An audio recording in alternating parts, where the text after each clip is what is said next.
was no backup. And I had 4.5 hours to kill. How's your dad doing? I still remember like I knew this show mom was inside, just treasure islands.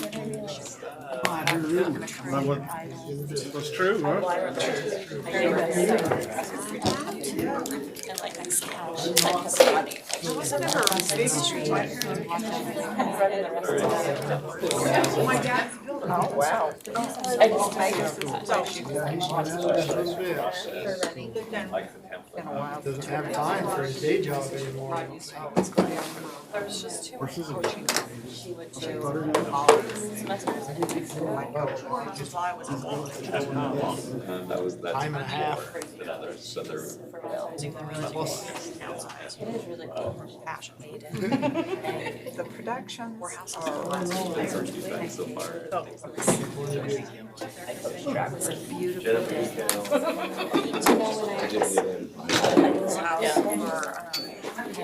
So last time, so I didn't do anything. your process actually changed a couple times. Or two. You want to win, I'm not the person to ask. Oh, thank you. How are you doing? Good. Good to see you. So much.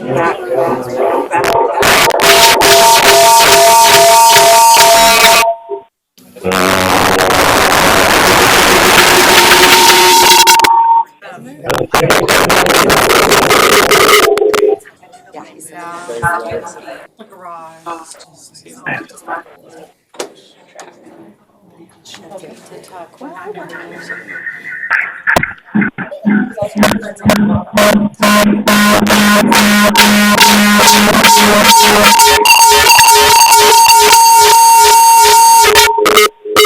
Thanks for using WebEx. Visit our website at www.webex.com. No, I am.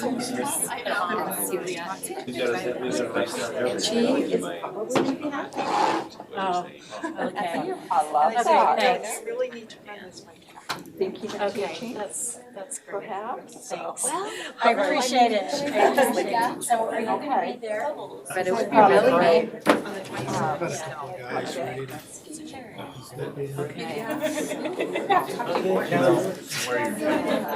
Noelle, I'm Kathy Jess. Sorry, I thought You were meeting next week. tennis Friday. That's awesome. You, yes.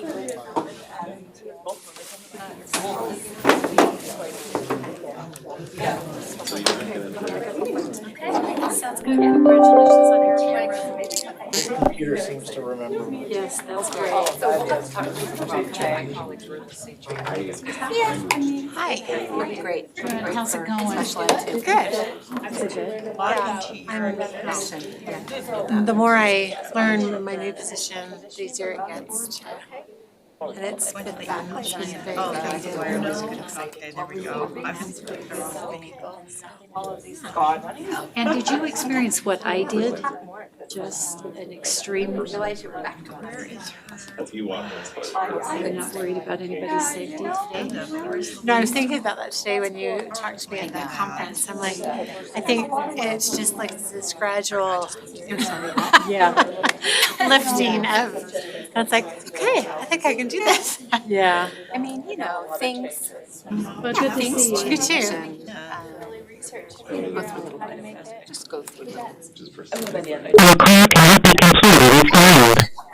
I like to think that. Sometimes we take steps back, but that's okay. Ebb and flow. It's the way of the world. Yeah. But teach the kids too.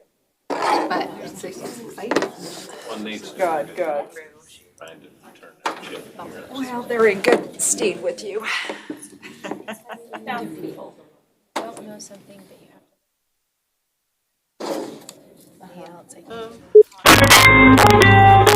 Welcome to WebEx. Enter your access code or meeting number followed by pound.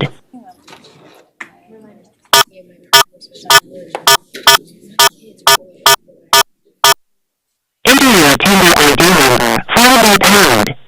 If you do not know your attendee number, press pound to continue.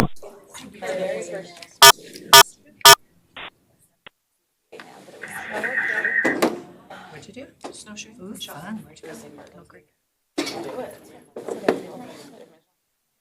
This is perfect access. And shopping.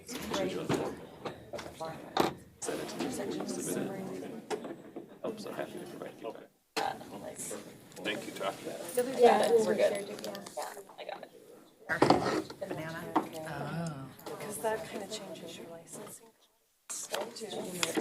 that's, Cheers.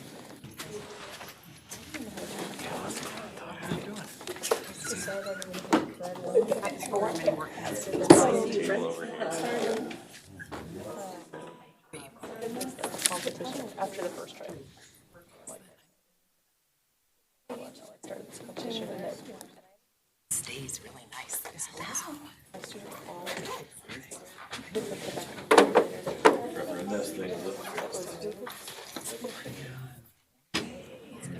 and then so this little tiny bang beat me in the tree.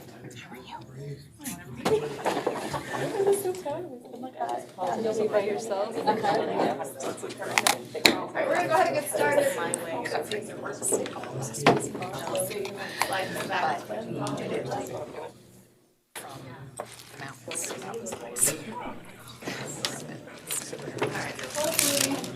Yes, those online can hear me. So go ahead and let me know. Good morning, friends of the room. I'm a lot on the right side today. I'm gonna have to do a good job shifting these back and forth. So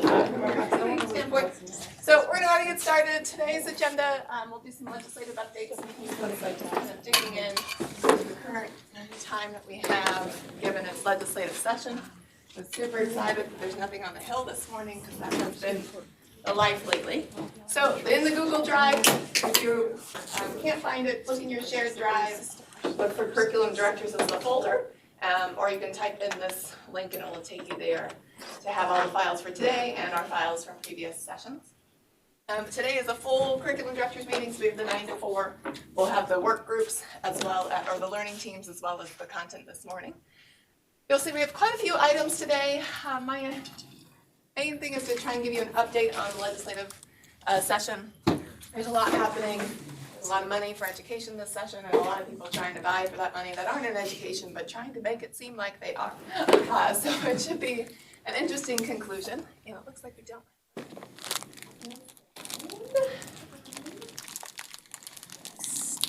One moment, I have to make sure the online people can hear. Talk amongst yourselves for a second.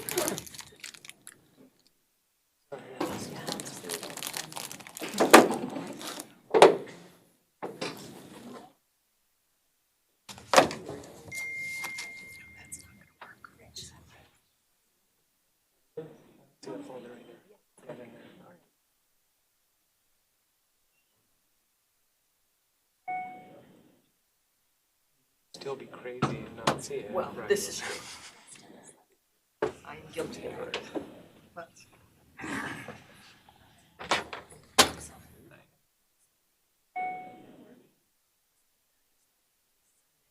it's taken forever to look. It's splendid.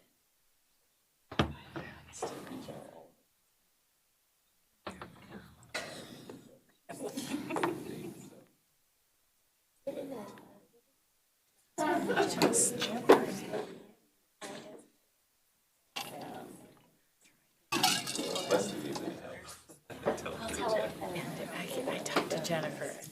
She said drive. I can hear rappers and paper shuffling. Maybe they can't hear now. Stress me out. I could hear rap. Okay, how are you? Can you hear me? I can hear the papers going too. So. Timing With rest? No, I heard you. Oh, I can I was coming through. Yeah, and then There's I just- added there's it just to a my background drive. noise, but it's She remembers They what just keep happened underneath the before. mics. Stressed her out. Well, So here's your. try and reduce your paper shuffling, everyone. I don't know. We don't have any paper.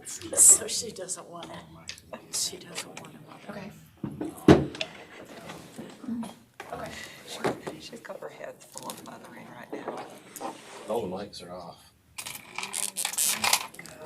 Well, let's go for it for a minute. We'll see how it goes. Because I like it when I can hear each other. But they're Hey, Jen, I don't have, on that curriculum drive, is there a February folder? I have a I don't January put folder. anything in the folders, like the current session is just the random It's files. just, okay, below. got it, thank And you. then I move Sorry. into a folder after. Great question. So make sure you can access everything. We will be kind of referring to the documents today. Sounds like online we'll try and reduce any shuffling in here, but there is no paper in my meeting, so I'm not sure. The shuffling of, hopefully it's better. All right, so I'm gonna kind of kick into a couple just general USBE updates to start the morning, then we'll move into the legislature. Part of it this morning, I'm gonna ask you what rumors you've heard that you either want confirmed or denied at this point, so we'll do some feedback there. Then Jenny DeFries will come from special education to talk about a book study they're offering and supports for that you might be interested in. And then our competency-based education staff will come and do some more work in that space. Then we'll move into talking about the Standards Implementation Institute that's coming this summer and trying to see who's interested in that so we can plan for that and kind of let you know what's happening and where and all of those pieces. And then I wanted to get some feedback from you for next year's meetings of what that could look like differently, so that I can start planning for those and really have you inform what kind of meeting you want moving forward. So we'll take about 20 minutes today, and if we need more time in future sessions, we will do so. And then Erica's going to come share with you our newest instructional coaching endorsement. We are moving towards a competency-based model, and it is kind of a shift that you will notice in that particular endorsement, and kind of want to start you down this path because all our endorsements will be heading that way over time. And when I say over time, probably in the next year, because those of you that are in the space of associate licensing and trying to get teachers qualified to teach content, we have to change our practice here at USBE to make you successful in being able to get people without necessarily having to take 30 courses to be able to be qualified to teach. So we'll be doing some adjustments to our endorsements moving forward. You'll get to kind of start to see what that could look like in the coaching endorsement, but also an opportunity to give us feedback for future endorsements. And then we've got some feedback around USBE credits and willingness to accept those at your LEA level. And I wanted to get some insights as to why you do or do not accept USBE credit towards lane change or other opportunities in your LEA. To maybe reflect back on our practice as to how we can better create those that you might accept them for salary. I'm not saying you have to ever. And then we'll have our lunch break on your own from 12 to 1, and then we'll break into our learning teams. Some of the rooms change, so you might not be in the same room you were last time. Works sometimes, it looks like. Okay, we are going to do a little rumor mill session this morning. So if you'll get to slido.com and type in the 5990, this will be kind of your interactive participation. And really what I'm trying to gauge are what rumors have you heard, whether it's legislative things or other things about USBE or related educational pieces that you want to either have confirmed or denied today. You've heard rumblings about this, or is this really happening on the Hill, or whatever it might be that you've heard rumblings about. This is your opportunity to kind of dispel the rumors and myths, and I can either confirm or deny those, or I will go learn more to be able to confirm or deny those. So if you'll join me there, I have a new number for us than we've used in the past, so be sure to use that number. Click into it.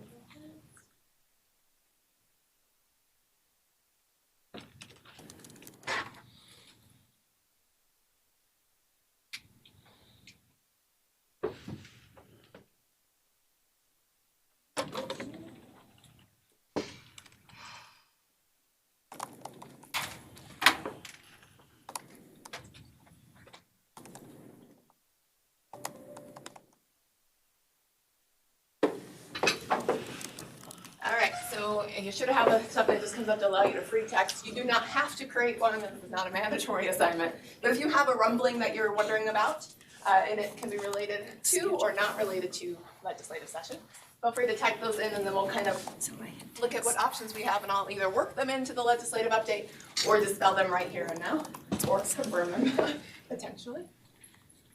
Working on your own.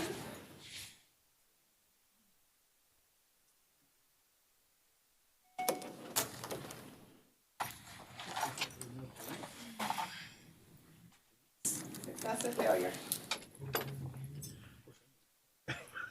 Failure given there's not. Oh, good, we have one. Okay. Talk about that one today. Yes.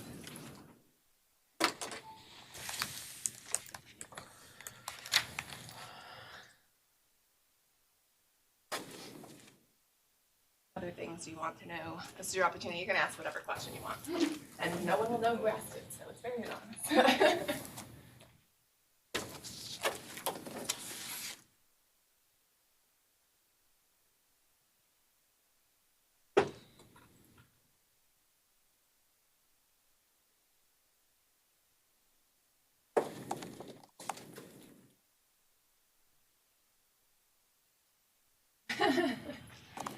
I like the look of hold off that one, not happening.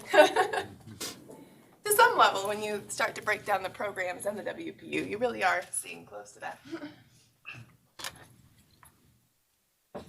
Okay, we will slide back and forth to this today. I will definitely be covering phase 2 in terms of early learning.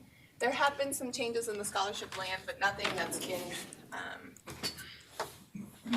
that I'm super knowledgeable of. So I'll get you a summary of anything that's changed. We've had changes in the century and the centennial and all of those different scholarship opportunities. And as USHE becomes one institution with career technical and all of those groups kind of joining together, it'll be interesting to see that kind of reform and what that does to higher education. Questions in the Q&A, Yeah? because on the poll, you can only do one question. Oh, gotcha.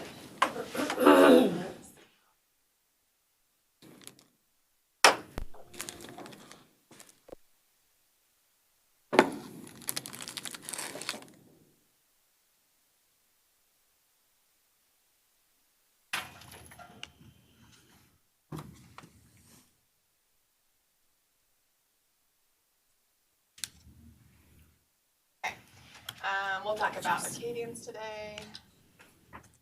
Talk about that.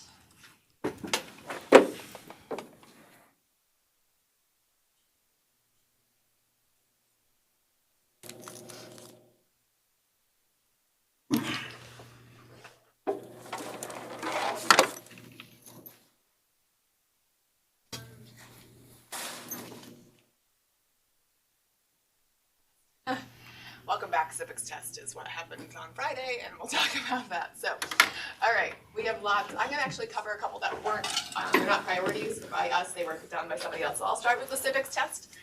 We started out with a bill from Representative Waite, I believe, that was to kind of disband the civics test and no longer have it.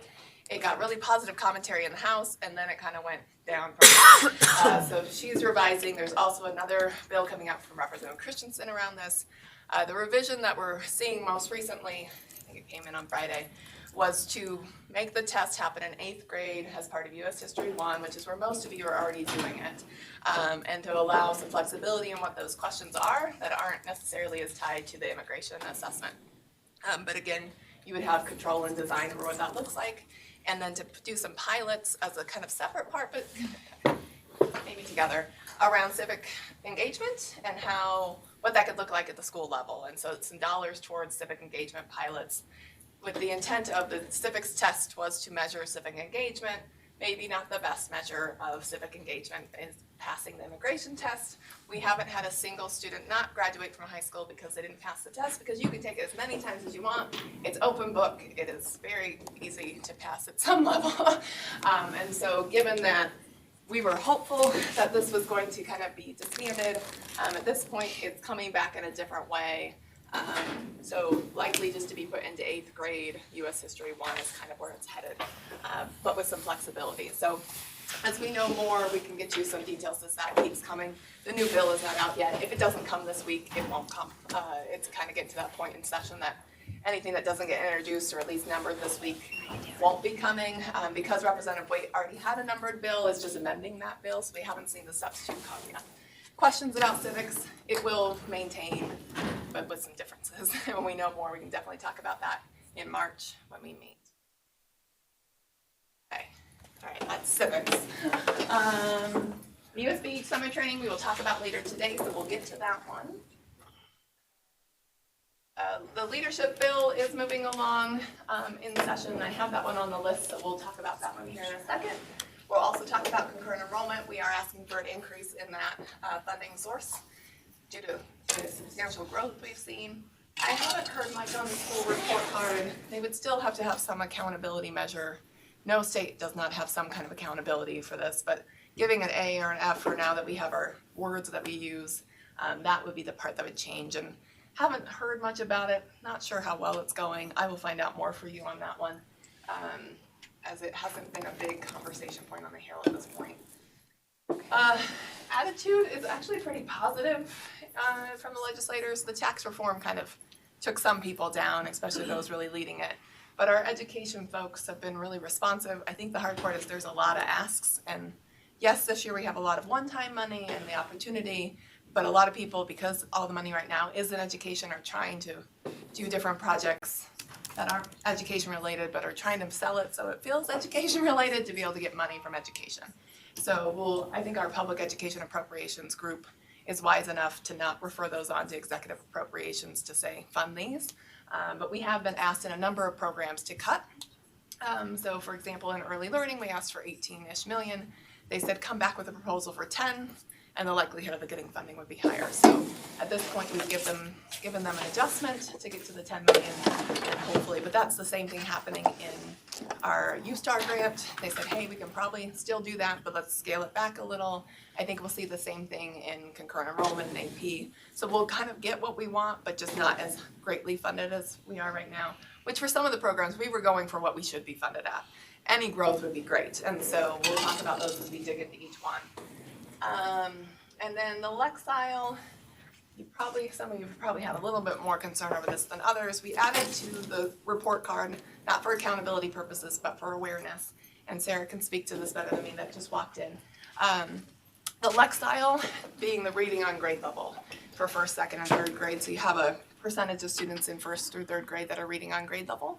And really the opportunity to say, if you look at your Acadian scores, the percentage proficient is not the same as reading on grade level. And you know that by how many kids are passing SAGE in third grade.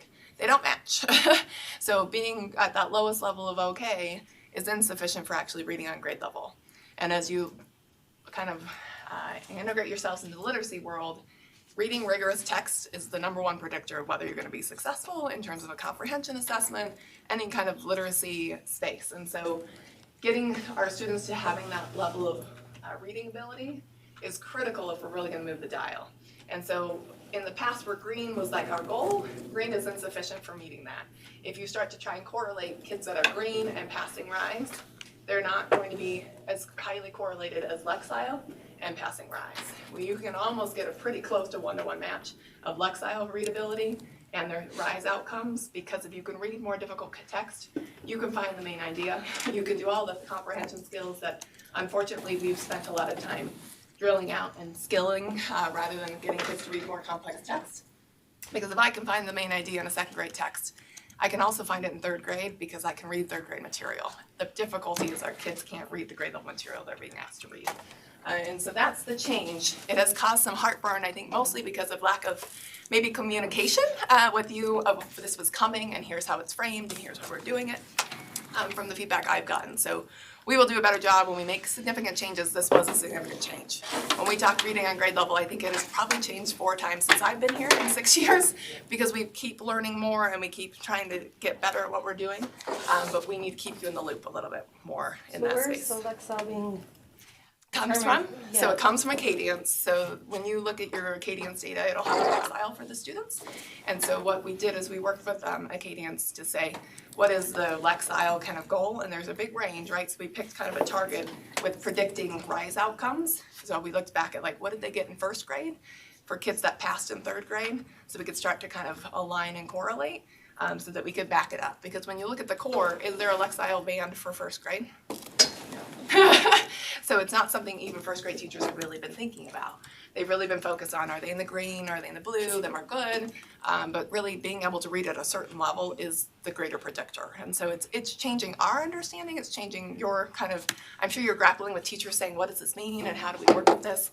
And so what are some things that we can do to help you in having these conversations? Because your reading level does matter as to whether you can access content.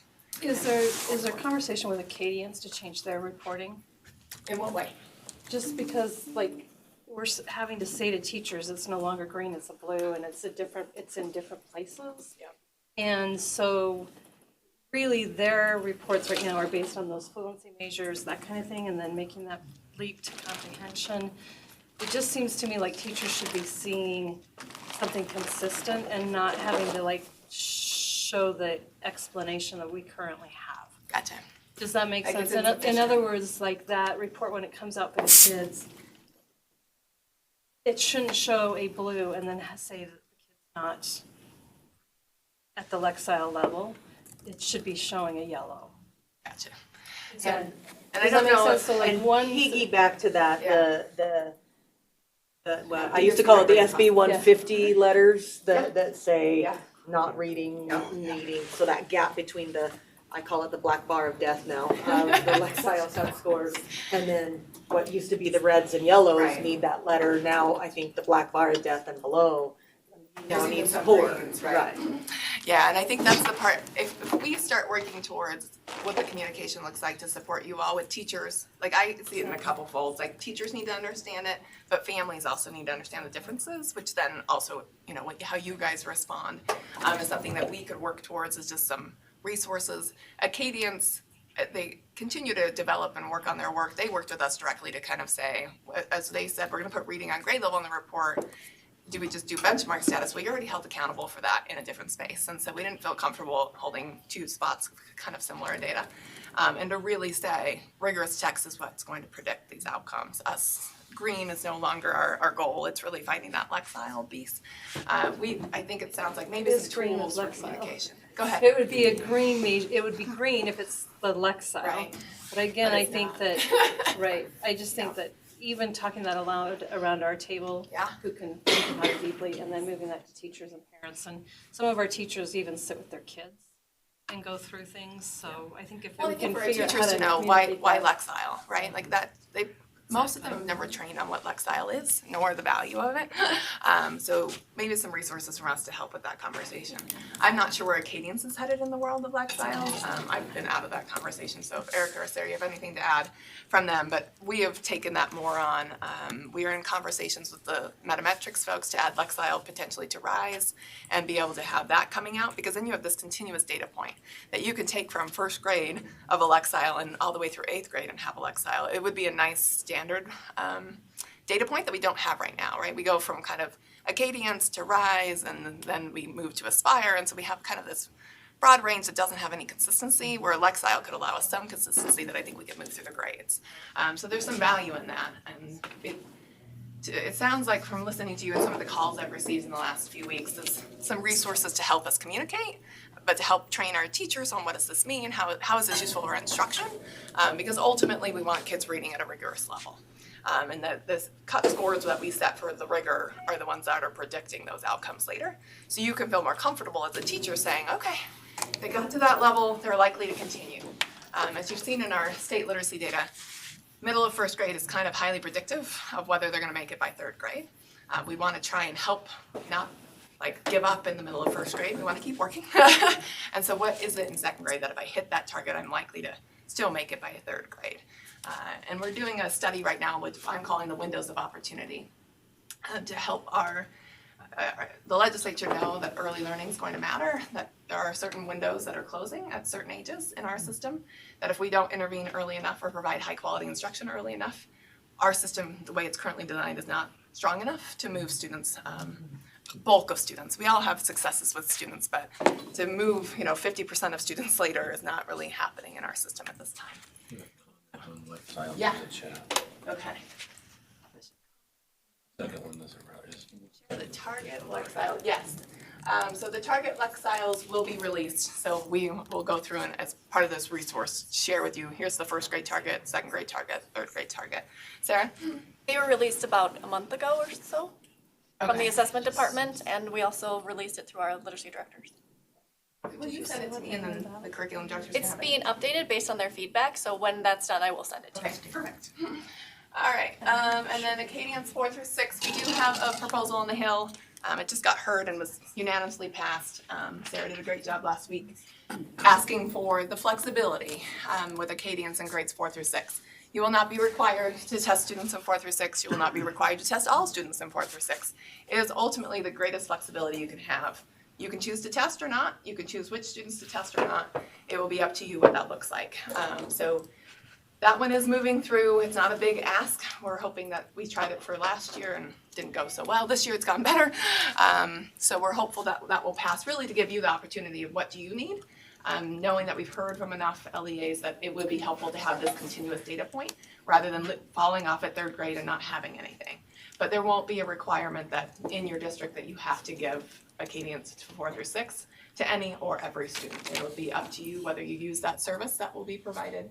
And which students you decide. Maybe you say, you know, we're going to test our red and yellows that were in 3rd grade red and yellow and continue to monitor them.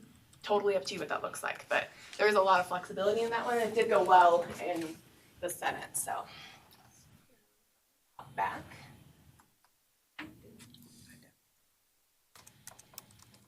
Okay. So we'll kind of pop back and forth today. I'm behind on schedule, but I can adjust later. So I wanted to kind of give you a summary of the results from the survey. I asked some questions on last time, just to let you know, 1, that I read them, 2, that I summarized them, and 3, that there will be some actions taken around them. So the first part here is what do you like about CD meetings? This was kind of the top ones that rose to the being the most frequently responded. So collaboration with your colleagues, that you enjoy the opportunity to kind of problem solve together or just kind of know that you're in a similar place with your friends in the room.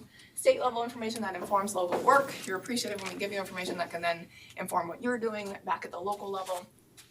Learning teams, and I'll tell you, learning teams kind of ended up in both categories, but there was a number of people that have found those useful. I'd like to, as part of our time later today, thinking about what that could look like more purposefully moving forward. Agenda driven and focused, that we try and be clear and stick to our agenda. And then the ability to connect virtually. And then we'll go into the least liked, which connects to that particular piece specifically. Virtual issues we have had every single month. Hopefully today will be one of our more successful meetings. And we're trying, we're adding things like the online chats, which have and haven't worked to some level. Those of you that have tried, you do have to participate in an online chat to make it work. The opportunity is there, but we're not always using that opportunity. Technology glitches on our end of just trying. We won't be switching computers anymore. That has caused more harm than it has good. Distance to the meeting, some of you are having to travel a long ways in. And even if you're not having to travel, it's still time out of your day. The 30 minutes, the 20 minutes, the 45, the 2 hours that some of you drive in. We can talk about that later, so I'm just kind of setting these up because later on I'm going to ask you how could we make these meetings more perfect for you, and so that will be part. And then length of time. We have the 3-hour meeting, we have the 7-hour meeting, so just kind of thinking about what would the optimal meeting look like. And then what would you change if you were me? If you got to enjoy all of your company, what would these look like? So this was a longer list that we'll look at later this morning, but I just want to let you know definitely some room for change, and I'm open to what that needs to look like. Pretty flexible. It's not about me in these meetings. It's really about what do you need and how can I facilitate that. So we'll kind of dig into this list in a little bit, but just know it was a pretty interesting list. So moving forward with our legislative updates, I think this various reasons. Our board is really prioritized around achieving our strategic plan, and so if it falls into one of those 4 categories, it is more likely to be in their priority list. We do have some oddballs that don't fall into this list, and then we've got a couple that aren't on the list that should fall into this list, but in general, they're really trying to prioritize these 4 categories. So as we kind of move forward, I think because the chat box is open, my clicker doesn't work. We have 10 priorities that the board has set. One is the WPU value increase. We've kind of gone between 4.5 and 6. We go back and forth. As of last week, we're back to asking for the 6. We'll see what that looks like. Financial information system is to bring some coherence and connection across the financial world that you all work in, maybe not as directly as your business administrators, but that's their number 2, which I think has actually moved out of number 2. Student transportation, unfunded mandate, trying to actually get funding for that mandate. Optional enhanced kindergarten has been going very well, been well received. The biggest pushback we get is why not just put in the WPU. As you all know, WPU is great, but it also doesn't allow for the state to have some focused priorities. And so in this case, leaving it not in the WPU does make it focused. I do want to give you one piece on this one. It is unlike the current OEK in the way that it took the accountability of the kindergarten supplemental program, that you do have to show results in order to maintain the funding. It is not, you just get the money, and if outcomes aren't good, that you get to continue to get the money. If outcomes aren't good, then we will work with you to help improve your outcomes. But ultimately, there is some accountability that was not in OEK before that will be in this piece. So just know the intent of this is that we provide a fuller experience for students that achieve outcomes. In our kindergarten supplemental program, we had one LEA that missed every performance measure 2 years in a row. It was not worth the state's investment to continue providing a fuller day experience, given the students were getting worse in that program. And supports from the state were offered, but not always received, which is fine. But it's also our opportunity to say, if the legislature is going to invest, we will hold that investment to having the outcomes that we would hope to desire from those. The next piece is the school leadership initiative that is moving through well so far. It's been received positively. What's going on, Sid?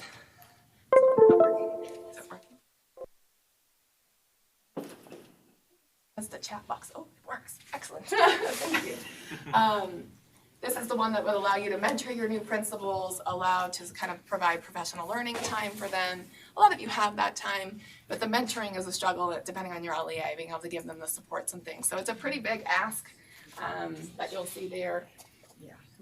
But it's going well so far. People know this has been a priority for the legislature for a couple of years. It just took us a while to come up with what would that bill look like. And Senator Milner is running that one for us. The enhancement for accelerated students, that bill should be out probably today. It has some significant changes, as curriculum directors that you'll probably want to know. One is we're separating the GT program from AP and IB. They don't really correlate. The intent of AP and IB is not necessarily the same intent as gifted and talented, and so we're kind of breaking those codes apart into gifted and talented will be one program, early college, which will be AP, CE, and IB will be a different program, and so they'll kind of have those connecting points. And we're asking for more funding in this particular one. The growth in AP and CE has been great, and so we're trying to catch up as well as build for growth moving forward. The growth mechanism is in there previously has been based on the growth of enrollment in the state, which is generally around 3%. That is insufficient for the 33 to 50% growth we're seeing in concurrent enrollment, for example. And so the code language will say growth will either be equal to the state enrollment or the growth in the program, whichever one is greater. And so we anticipate greater than the enrollment growth we've seen in the past, which will allow us to not have to come back to the Hill every year. It'll already be built in. So growth will be kind of able to happen in concurrent enrollment. These two are basically one bill combined together, that we're kind of putting early college as one grouping and gifted and talented as a different grouping. Questions on that one? That one will impact you and the underrepresented populations, trying to get greater equity in these programs is being built into the code as well. So you will have priorities around performance of increasing our underrepresented populations into those programs that you've already kind of seen in board rule with AP currently, but it will be across our early college programs. That one should be out this week, and given the growth, there was a lot of good commentary in public education appropriations. The next one is BTS, and Kathy and Tamara are in the room if you have specific questions. But basically we have the maintenance, just being able to sustain the program as is, and then we have kind of a scale-up model to grow the program over time to truly be in every school and not be a statewide program that isn't statewide equitably. And so it's kind of the scale-up version, so adding to be able to kind of handle bringing on new staff and kind of growing the program naturally over time. Initially, we had scaled this as like, let's go big. But really the resources and the human resources specifically would be a challenge. Finding enough arts teachers to be able to do this work at the level that we ultimately want to get to made more sense to scale up. So Kathy and Tamara have been really instrumental in making that happen. And that, at this point, is going smoothly. Anything else to add, Kathy and Tamara? That you have any insights that I didn't? No, the maintenance piece includes a change to the bill, which would allow, as in the prior thing, a automatic growth based on WPU and enrollment growth, so that we wouldn't have to go back every year just to maintain status quo. So that bill has been filed. It's been filed by Senator Vickers. I don't know where it is. Right? Okay.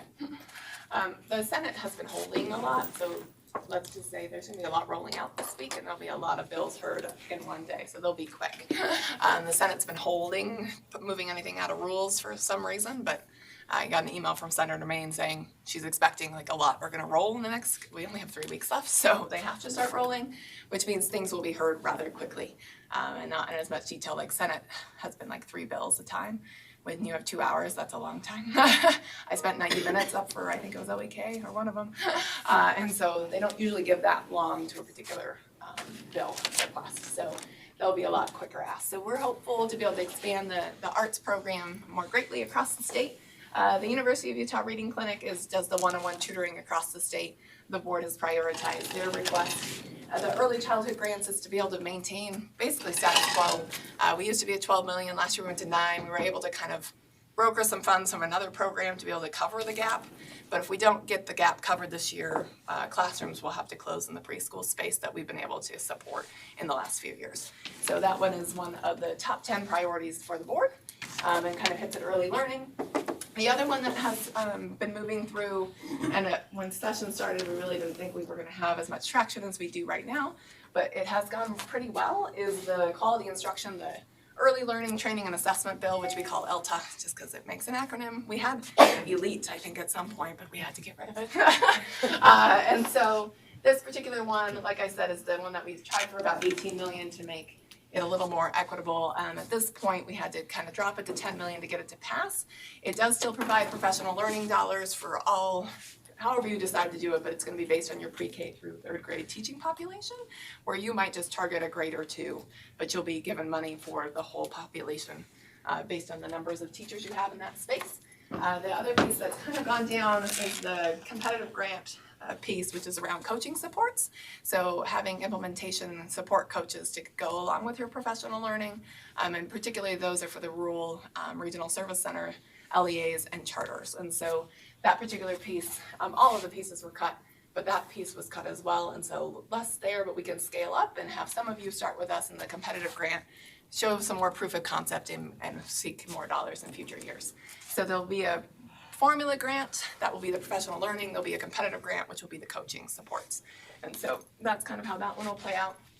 The board is still prioritizing student safety as a one-time ask. The nice thing about one-time, there is quite a bit of one-time money right now, and this would allow you to get your schools up to par if you haven't already from a student safety perspective. And so that's what this money would go for. There is some kind of not positive commentary because some schools have already done this, some schools haven't, and so the Hill's like, why are we giving money to everyone equitably? Because some schools have already done it, that kind of thing. I don't know where this will land. It didn't pass last year, but they're trying for it again. I think with the intent of we are trying to keep our children safe is a good reason, but definitely has some conflicts behind it because some of you have taken on school safety with your own local dollars, which you don't want to hold against you for moving on that. But it's also, why are we giving money for something that's already been done? There's kind of that commentary going on at the Hill around that one. And then our task force around English learners recommended some strategies, and one of them was to be able to give grants to LEAs that are doing this well to kind of help exemplify that work and to spread best practices.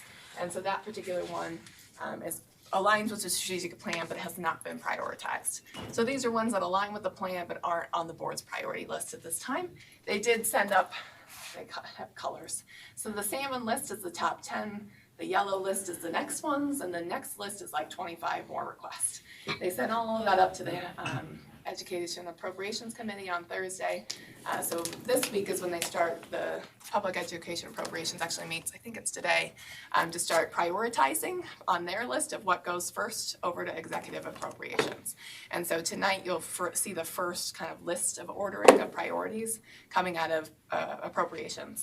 So if I get a copy of that, I will send it on to you just so you can stay in the know, because the order of priority in the money is the likelihood that that bill will pass. And so that actually gives you some indication of what's coming and kind of where things are playing in the sandbox. That list changes on a frequent basis. They meet every day or every other day. They'll meet every day towards the last week, but right now they've been meeting every other day. That list can change every other day. So as it comes out, I'll probably send you an update more frequently because ultimately those are the bills that you'll probably want to track. They won't say what bill they're attached to likely. They'll just say concurrent enrollment 4.2 or whatever we've asked for, but then you can think, is there a bill connected to this? And you've got that tracking bill through our website that you can kind of see where things are moving. That would be one way to check in with the bill. And or if you're just like, which bill is this, Jennifer, feel free to drop me an email and I'll be happy to connect that for you. There are plenty of bills at this point. In the PowerPoint, I'm not going to go through each of these specifically, kind of lays out what we are asking for, what's the current funding levels, and what we're requesting moving forward. And so the request of the current funding level, for example, for AP and gifted and talented is this. What we are asking for is an additional $2.2 million. And that truly is just for the AP program. It's not to enhance gifted, just so you know. Our AP program has been growing and we have not been keeping up with the growth. So just keep that in mind, but the underrepresented populations, all that stuff, you'll start to kind of see what are the changes that we're proposing in a quick quad grid. So you'll see these for each of the 10 priorities as well as some of the other pieces. We've talked through most of these already, so I won't go into any more detail on these just for the sake of, I can only drone on so long for you. Teacher salary supplement we haven't talked about yet. We undercounted how many teachers were going to qualify for that, and we're in kind of a gap. So we're trying to make that up at this point. The awards were cut by about $800 per teacher, and so we're trying to get back to where we should. And a lot of that was the special education teachers weren't coded as what they needed to be for them to be qualified. So when this went through, all of you updated your coding, and then we had way more teachers than we anticipated. And so we just went to the Hill and said, hey, this one basically has to be funded because it's already in code. Whether they prioritize it high or not, it's basically will be funded. It's kind of off the block of yes or no. It's yes, it has to be, given the code requires us to pay these kind of pieces. So dual language immersion is also going just for additional growth. We haven't maxed out growth yet. I think in another year or two we're done kind of growing. We're just sustaining programs unless we add languages, which I know we're looking at Arabic potentially, but at this point this is just to maintain that we're still getting to the 10th grade kind of height in the languages at this time. So that's just to kind of close that gap. One of the things, we are currently over budget potentially in the Apple. We've been testing grades 3 through 9. It's only required that we test grades 3 through 8, so likely we will kind of scale back down to 3 through 8 given our funding doesn't cover 3 through 9 moving forward. But we're working through the RFP on that right now. The other one that you'll probably want to know as curriculum directors is the USTAR, which we have rebranded to be MOST, which is Math and Science Opportunities for Students and Teachers. USTAR has some negative connotations from the higher education space, and so we're trying to rebrand ourselves with a better name for it. So when you hear MOST, think USTAR, at least until you transfer your brain to MOST. And so MOST is kind of trying to grow. Our requests for USTAR funds is about $11 million. The program is only 6.2, so this request is to kind of close that gap so that we could more fully fund your requests that we're receiving. So we're trying to sell it that way. I anticipate this will get funded, but not at the full level that we're asking, but any additional funding would be great. We also have some money in carry forward that we need to use up. The problem with that is it doesn't sustain, right? So I think we have 1.9 million in carry forward for this program, so you'll see kind of an influx in the next 3-year grant cycles that we do. To be able to spend that money as well. So whether we get the full amount, we'll still have more money than we've had in the past for this program. And it's really meant, the data is showing that our effects on teacher retention and recruitment, which is what one of the strategies for this one is, we're actually having a negative effect. So teachers in the USTAR program are more likely to leave than teachers not in the USTAR program at this point. And so as you think through your strategies of how you're using USTAR funds, be thoughtful about, one, you've been kind of regulated to, it can only be spent in this way. This bill, when it comes, this one is out, it has gone through the Senate already, and will be moving to the House next. Senator Hilliard is running, which is great because he's the chair of Public Ed Appropriations, so he wants to see his bills get funded, even if it's not fully funding. I expect we'll get $2-ish million out of this one. But given that, one of the flexibilities is that we've opened it up to really allow for things like mentoring and coaching and paying for people to participate in PLCs that fall into your MOST program. Because we know if we want teachers to retain, often it comes down to the level of support they're receiving. And so to be able to support them more greatly, these funds would allow you to do that. So instead of saying teacher salary and benefits, it says educator in the bill. And that's really to allow you some flexibility of who benefits from these funds. So you might use it for math and science coaches to support your math and science teachers to provide quality instruction and to have the support needed to be a math and science teacher. So there's some increased flexibility in the way that we've coded the code to allow you to try and improve the retention and recruitment, given we have about a negative 12% retention rate compared to teachers not in the MOST program.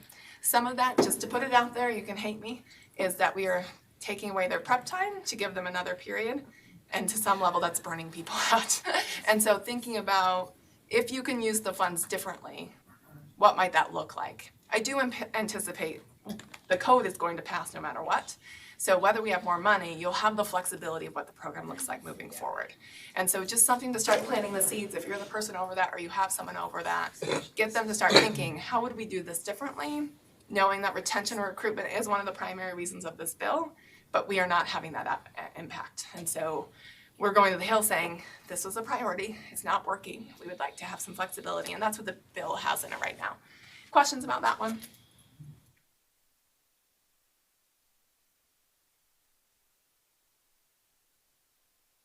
There are a couple of additional pieces. One is we don't audit this program very well, so we would ask for staff. I think it's a half-time staff to help with auditing, but we also consider auditing. If you're going to be an auditor, nobody at the Usde comes here to audit in terms of a teacher specialist, but really a support, like how could we help with coaching and mentoring and strategies for that. But also in the regional service centers, putting in an implementation support person to help with the support of the program.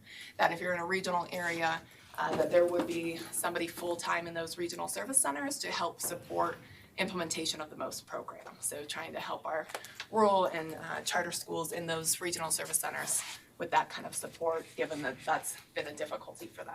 So that is that particular one. Yeah, go ahead. So in the past, well, right now we're in the third year of 3 years. Yes. So it will not continue that way. It's going to go one. I think we'll still do 3-year cycles. This is the plan from talking with the specialist over this program, is to still do 3 years. So you'll still, your current grant cycle is coming. We're not releasing the application until we know what happens with this, but once that's released, we'll do the 3 years. But the goal will be really what can we do differently in teacher retention for this one. Okay, all right, so anything that comes up, feel free to drop it in Slido, and as we have moments of just being able to debrief, I can do that. I'm going to invite Jenny to freeze up to talk about a great opportunity. I was speaking with Leah Voorhees, our assistant superintendent, over what's her section? Student support.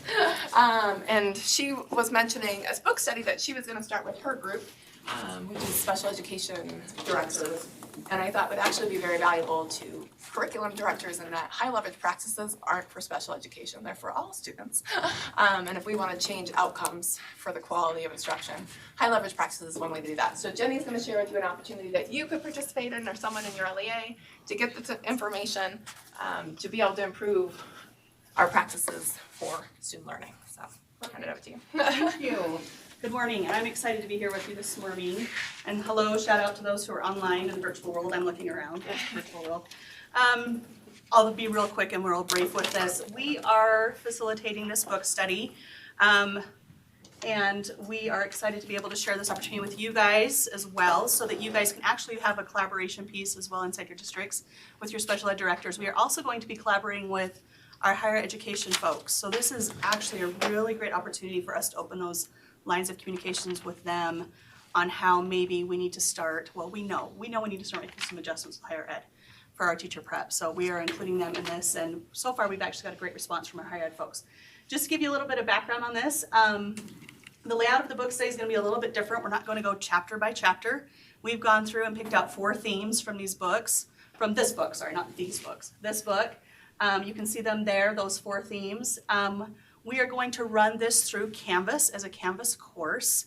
So we'll have video drops that will be in there from our facilitators. There's going to be discussion board questions. We decided to do it in Canvas because we want this to be a living and growing thing where we can post resources and continue to have these conversations, not just once the book study is over. That we want this to be a living, breathing cycle of sharing of resources. And then it's just going to be facilitated by my staff. I am the effective instruction coordinator in special ed, And one of the great things is we are finally in special ed building in some content supports. And so my staff is going to be the ones running and facilitating the book study. Just kind of give you a brief, quick outline. We're going to start April 15th. It'll go just for those 4 weeks. When we initially set this up, we were actually going to do it in kind of 2 sessions, but then decided to do it in Canvas, so it's going to kind of be open there.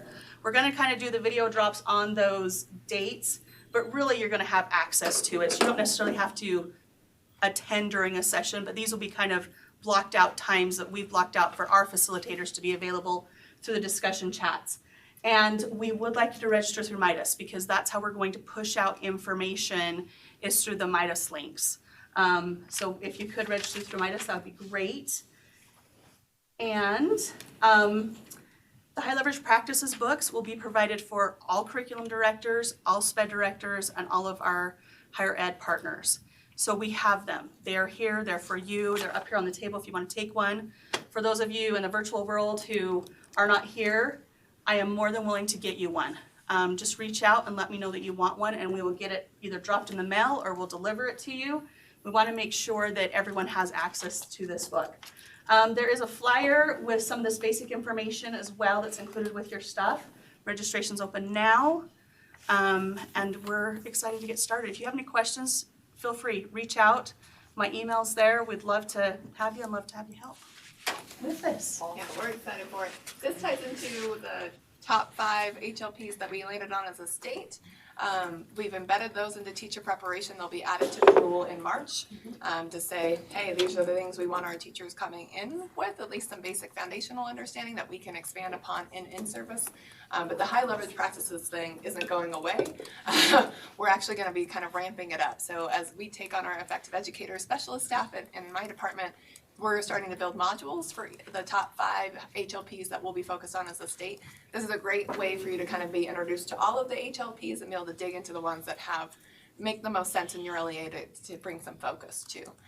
So it's a great opportunity to collaborate with your special education person, because our systems that work the best work together, right? So our equity folks, when they are embedded in instructional support or whatever you call your department for teaching and learning, does way better than when they're in a different department, because we have to have all of those pieces working together. So it's a good opportunity for that.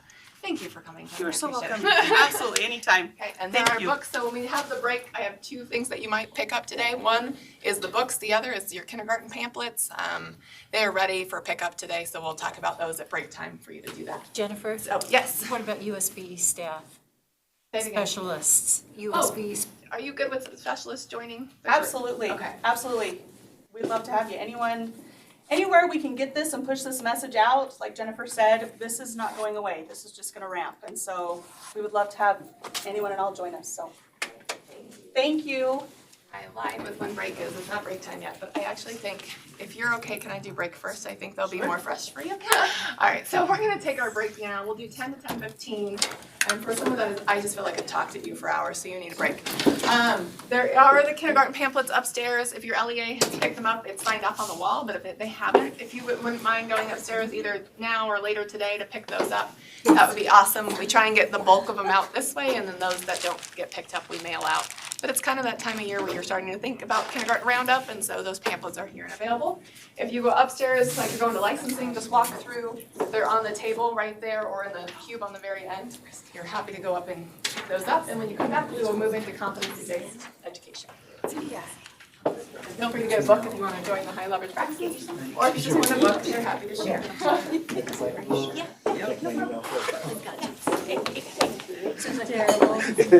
I think I will go up. Hey, Sherry, how are you doing? Good, how are you? Just great.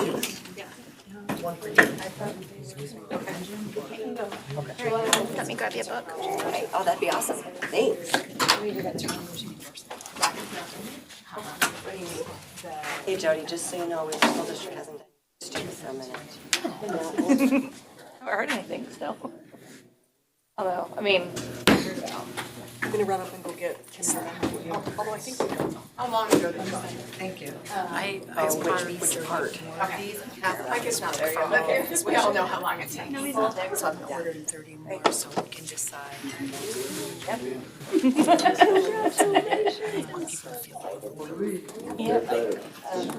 For 26 weeks. I'm not losing it today. Not really. No, That's what I'm busy this year. And it's, Yeah, but you get the audio is there. Yeah. Do you know gender yet? Boy. No, do you have other children? I know. This camera's on. Well, he does. Oh, so this is your first. This is my. I can maybe give you That rights. is so neat. Yeah. Excited for you. We are pregnant. Well, I'm like, But now I already done something it. looks different and you're going like this, so. It's a lot. Oh, that's good. Rights. Awesome. I didn't even notice when you sat down. I know, I was like, I can't not notice. but then when you started rubbing, I'm like, okay, yeah, maybe. Yeah. No, I'm. I still have a baby, and my baby's like 23, 24. So I just got a text from Glenn. Oh, I'll tell you. So whatever you said to him got his attention because he's contacted me a couple times since you talked to him. So I've been out of town since since last Tuesday. Because we had art day on the Hill, then we had elementary school principals, and then I took a day off on Friday. Well, I just said to him, I said, Right, you know better than that. can I just try Weaver District on the bottom? Yeah. Look, right now, she has no one else. Tara's like Tara- a cipher. Tara needs a friend. No, I mean, you have friends, but we, I'm not really in a group. I can be in any group. by this idea that she's never. So you do have cash back here. So you need to know what she thinks about this. But I'm like, okay, I can only see out of one eye, so. But Tara needs someone to collaborate with. It's true. I'm Linda's super. We were not. Yeah, I don't know. I know how I am. Really? Yeah. Oh, well, that's, I do, it's really. That makes Yeah, I'm sense. like, when you said that last time. They think you and Ron had different supervisors. Well, and they right? have different, No, I'm right behind her. Alice was basically our supervisor, so. Hired the Browns, well, Mary but that's Alice. hot, that's what, yeah. Because if you have a disciplinary thing or something that's problematic, supervising both, so. That makes Anyway, so I supervised Linda.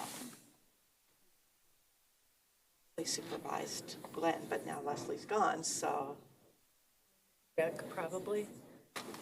Well, Noelle is. Or Noelle, sorry, Noelle. Will be. Skipping a level. What's your feeling, Cheryl? To mitigate the concerns that we get, and. I really like Glenn's idea. Do you? I mean, they put a lot of time and thought into it, and it's like making the BTS in a network so that we make sure that in the network, all our points covered, and then they stay, and I'm probably not saying it correctly, but they stay at their home-based school, but they go as artist to other schools. Okay. And in theory, that sounds great. My concern, just with that thumbnail sketch, my concern is that the specialists already feel by the number of students that they. All of these just go on one. And I may not be describing it the best. Well, they went right downhill because right I from the very haven't beginning. really, I just haven't really one per paper. Linda. Yeah. But it's worth. Oh, certainly, absolutely. Everything is worth it looking at because we have some. No one's taking over, Becky. You get to fail with me every time. That you have to, Lisa and I went out. The easy solution. This is like a Monday morning type of thing, but it's Tuesday, so. Just the lovely one too. Really. Tell us. Well, it's active, Mike, let me tell you. Like we're really putting them on the wall. Trying to get here. So we have some good information. Going around the room randomly. And honestly, most of it is good things. but the biggest loud concern was the 2-year rotation. As not being educational, in the sense that We're ahead of last year. talk to it. In the sense Be able to that break out. two big things. One was the relationship, that it takes longer A license than that is what you don't have online. as a staff. Hey. I'll know this intuitively. And the other was. Good. Chase had a good piece today, huh? Hey, wear your shirt now. Maybe just Okay, because I was gonna, I'm sure she'll do that. I think I'm gonna try. And I get, there are times good for the kids. Listen, I thought it sounded like a great idea to begin with. You know, we just learned that it isn't as great as we thought it would be. Well, and then just trying to replace teachers, it's just every year, here we go. Well, and the first year wasn't much worse percentage-wise than across the board. So percentage-wise, we lost about the same amount as you did district-wide. From that document though, she's had lots. We're hearing more. By the afternoon, it was good, you know. Yes. You know it, you are. For years, I did the shape from, I lived in immigration. And it was, if you think about some of those most applied underrated, I was. Oh, there you go. Now I have. Yeah, because Leslie didn't change that there posture is like she did a last bad day at my teacher. Yeah, so. So my wife drives to. Right, that's what I heard. So that's good. But we're really open. You know, one of the years, we actually closed school. Certainly not. And a large majority. How can we help support this? And it was like I sent everybody home that I could, but I stayed. How are you today? Doing well, and you? Stayed with me. And I don't think anybody doesn't want that. Let me know what I can do. Oh, that's so nice of you. Thank you. I'm responding to when.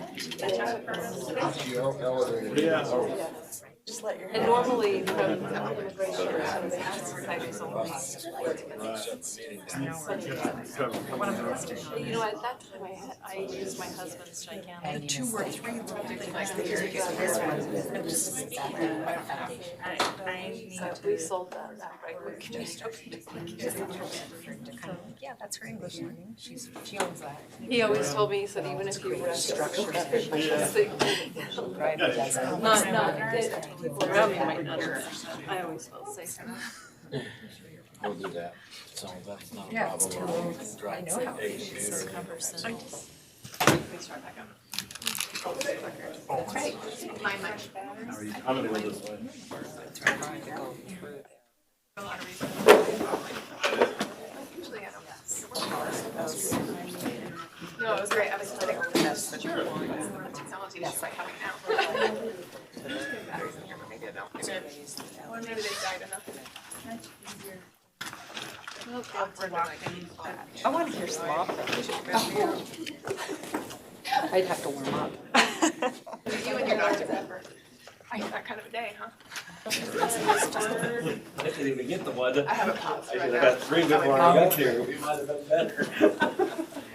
On the chat, we want me to send up something on the book. No, she had emails.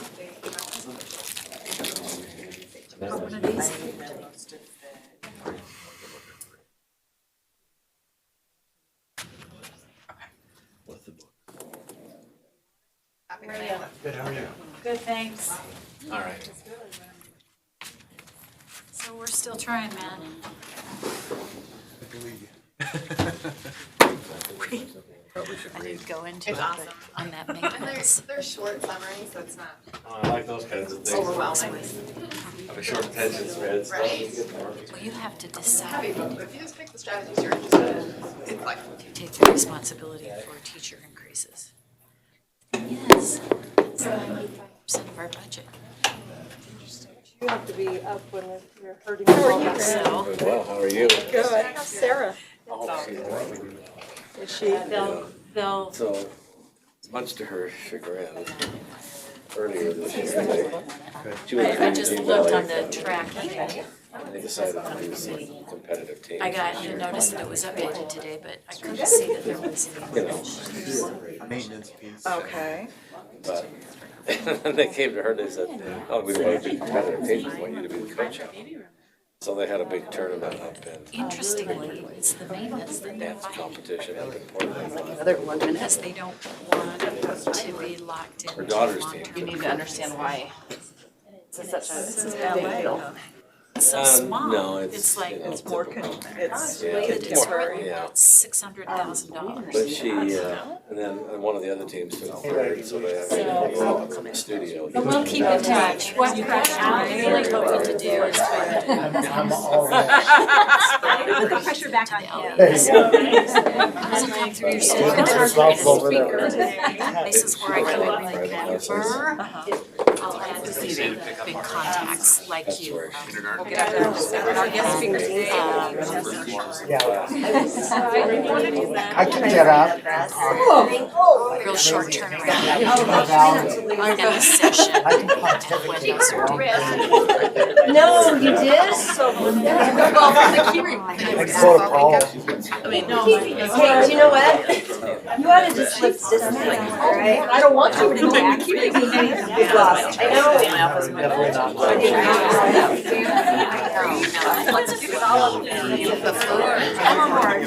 You only qualified for 2.5, right?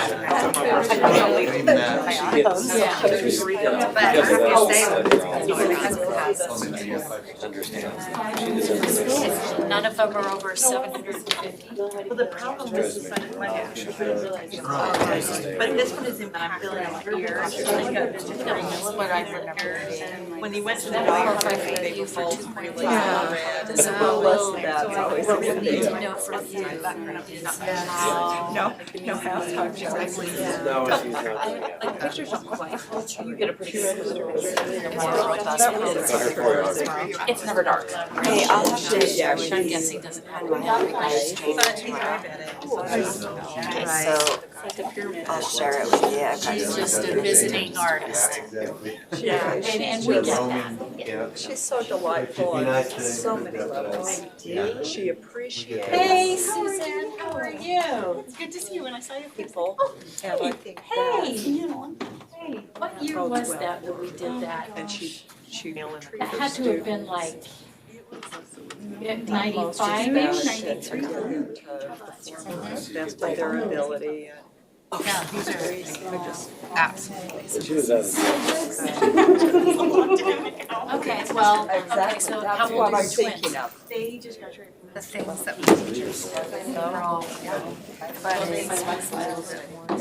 some of these very. I'm great, how about you?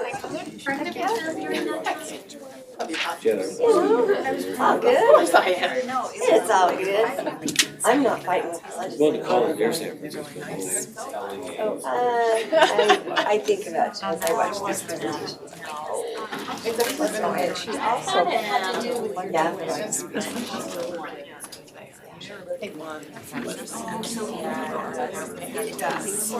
that's so important. Yeah. I think it was.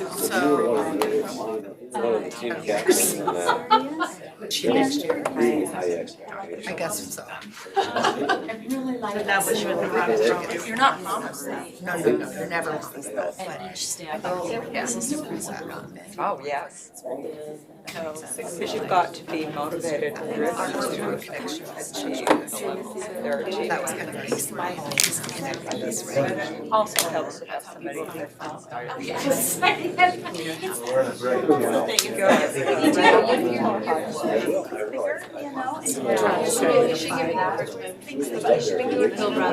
And I'm like, oh, I had to. Collaborate. I'm here in her accountability. Once a week.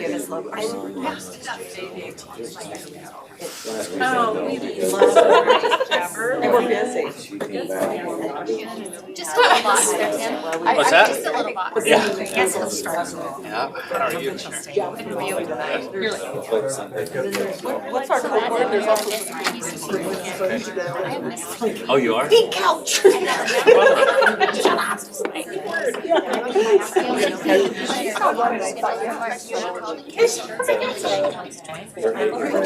are you pinching me, Robin? And then Robin will be looking Have like the structured seating. I go back to and redo all the notes. Today I told Yeah, her, sure. her husband is a lawyer. So how do you feel that? Where'd you pick up the book? Up on the front desk. Front table. They're ships. They pass all the time.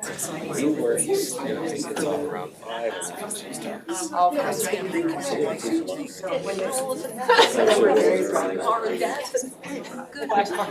It is. That's okay. You gotta remember the recorder is. We've done more of this. I was telling coaches about it. It's a lot of burden. Well, that's cool. She has such high expectations. So When Heather's we were gone. up, see my mom. Teresa, is it Teresa? Well, that and. Collaboration, communication. Less than started.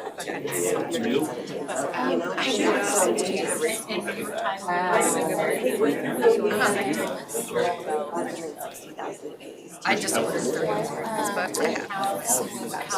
Yeah, so we had. Inside of the whole Well, I hope so. It's gonna take us a few No, there were. He pushed me and I couldn't say they're not good. Come on. Yeah. Sarah went with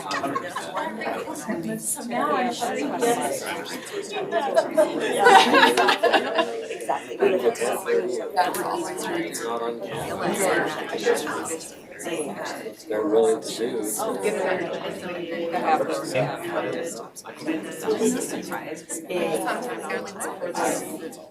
Be a lot of value. She does treat them.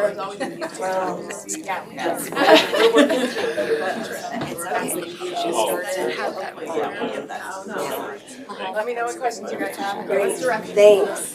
Did they take that action? Let me give an update on the. I cannot wait to get my eye fixed. Good job. Monday.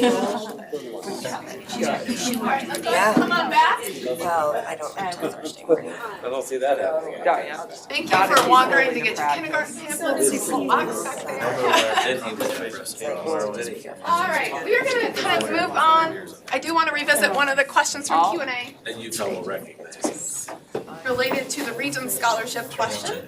So Regents Scholarship is sunsetting in 2021 class, so that's very soon. It's been replaced by the Utah Promise.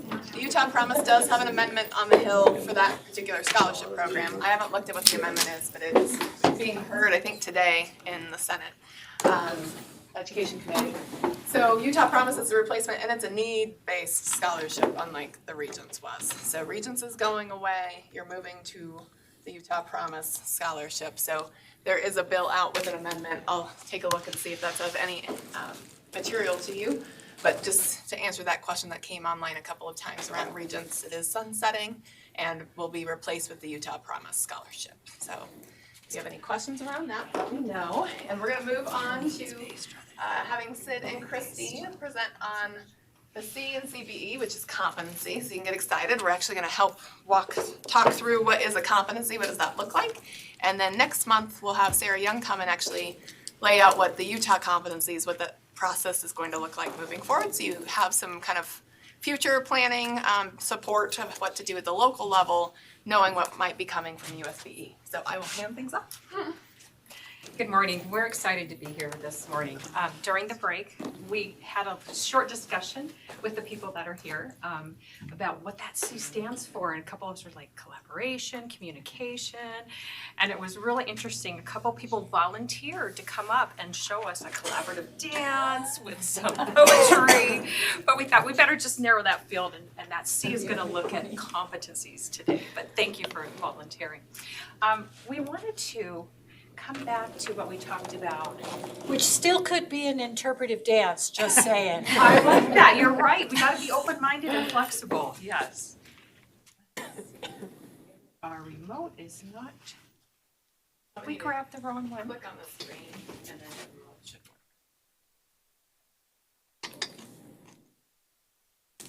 work. All right, There we go. So just a brief introduction. My name is Christy Schreck. I used to work in educator effectiveness under Travis Rollins, and then transitioned over into early college. So I get to work with IB and AP, like Jennifer was talking about with some of the bills that are up there. But also I get to work with Sid and Todd in looking at the competency-based information. So just a little bit about myself. But then transitioning back into January's meeting. Remember we had you guys talk a little bit about the survey and give input on what we were looking at with regards to competency. We wanted to give you just a little bit of feedback on what that information was. We had a lot of different questions that related to competency, but we could definitely see a pattern. And from that pattern, we wanted to share with you what that overarching questions looked like. So based on the feedback we got, these are some of the highlights that we wanted to share with you. Competency. One of the questions or comments was, are we making sure that we know what the framework is and what's an overview of that information? Another one was, what is it and why do we want to do it? Okay. Sharing that state vision of the portrait of a graduate and the mastery transcript and competency-based learning with our LEAs was another topic that we saw quite a few times with regards to that. Some of the questions that we had were, how do we build that capacity? What does that look like? How are we going to be able to share that vision with our teachers, our LEAs, and with our parents? And people requested, we need to see examples of what this looks like. A lot of people are like, can we go see it? And then that training, that crosswalk of what it looks like. So you can kind of see that there is a lot of correlation, another C word, between all of the information from that survey. And with that in mind, that overarching question is, what is competency? And that's what's going to be. So with that in mind, here's an overview of what we're doing. We're just going to introduce what is a competency and transitioning into connecting that competency with USBE's personal identity. And then linking that competency with the POG. And then we'll be surveying some of those. And then looking forward, where are we going from here? So with that being said, we will transition over into one of our resident experts, Sid. Oh, I don't know if anybody ever feels like an expert in this space because it's continuing to evolve.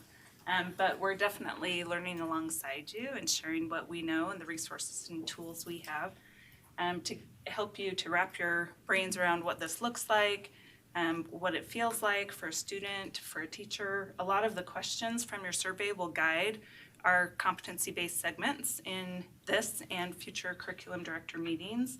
And so we're wanting to make sure we're really responding to what you're asking for more information about and kind of the why, the what, and the how.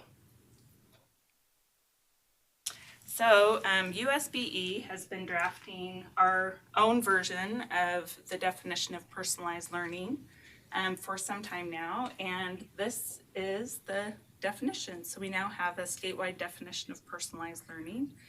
You'll have access to this with the slides, so you don't need to take a picture. But if you could just kind of read it silently in your head before we move on, or reference it on the slide deck.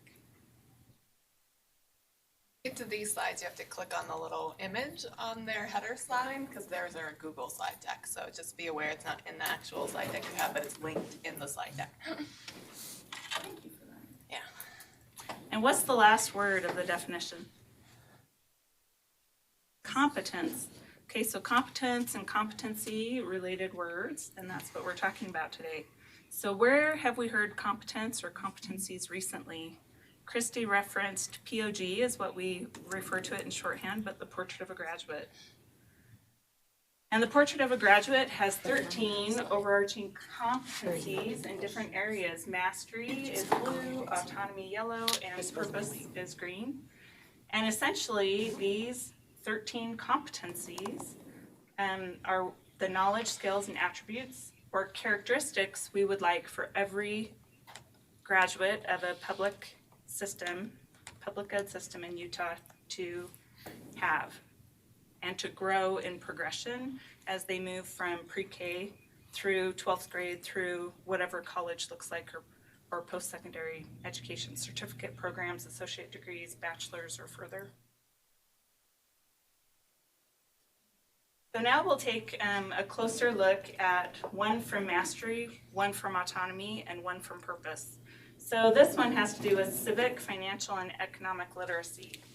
So we would like each student in Utah graduating from high school to have an understanding of various governmental and economic systems, as well as develop practical financial skills. So this seems like a lofty goal and a little ambiguous, but think about the different grade levels that you interact with in your role, whether it's early elementary, upper elementary, into middle and junior high school or high school. What would this look like in those different age groups? What are some standards that come to mind that might be wrapped up in this?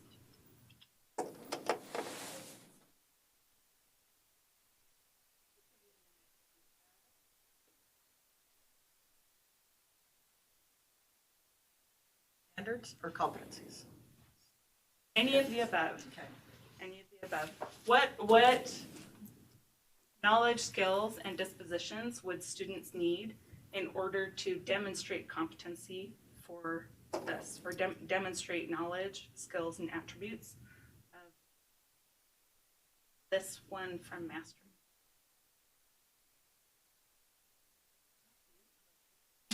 Want me to throw some stuff out?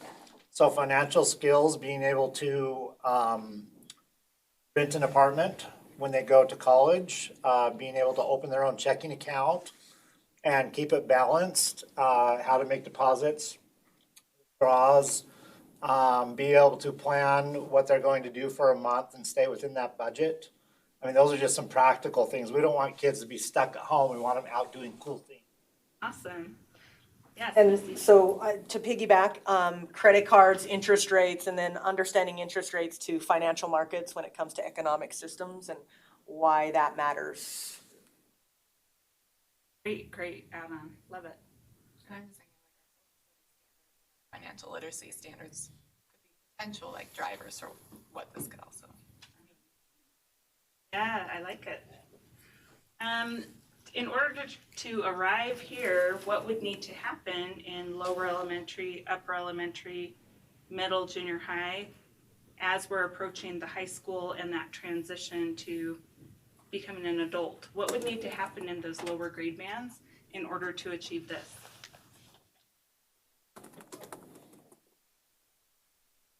I think in order to answer that question, there needs to be some mapping of those standards and some vertical alignment so that you're not duplicating different things that are happening, like the junior high isn't doing the same thing that the elementary, or that there's some redundancy, but there's some vertical mapping that are happening so that you have your end product of disposition and skills, and that we're backwards mapping that. So you need to make sure you're getting all of your grade levels aligned appropriately. Kind of learning continuums. Progressions. What about understanding money in general? How much is a dime worth? How much is a penny worth? Why does that matter? Understanding currency. Yeah. And cross-content coordination. So at the early grades, really social studies, math, the interconnectedness of all of those pieces. And then pulling into the social studies as well, you know, looking, you can even add some inquiry from science or hypothesizing, right? Okay, so Brexit and what's going on in Great Britain and Europe with that, what do we anticipate will happen over the next few years, 5 years, 10 years as a result of that decision based on previous knowledge and building on that content knowledge? Okay, taking one from autonomy, collaboration and teamwork, contribute ideas, perspectives, and experiences to cultivate a community of shared accountability and leadership. Is this something that would be really great for all of our seniors to have as they go out into the world and start voting and making decisions that impact our future as well, and not just their own? Same questions. What does this involve? What are those learning progressions from elementary to middle, junior high, and high school? Maybe just talk with your elbow partner about it.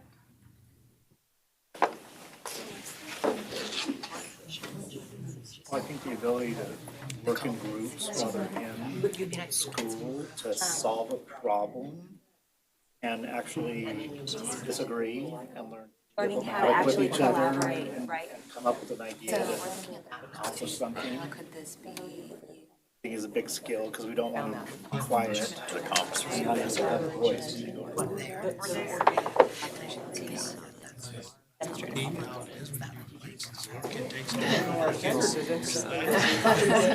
And it was right?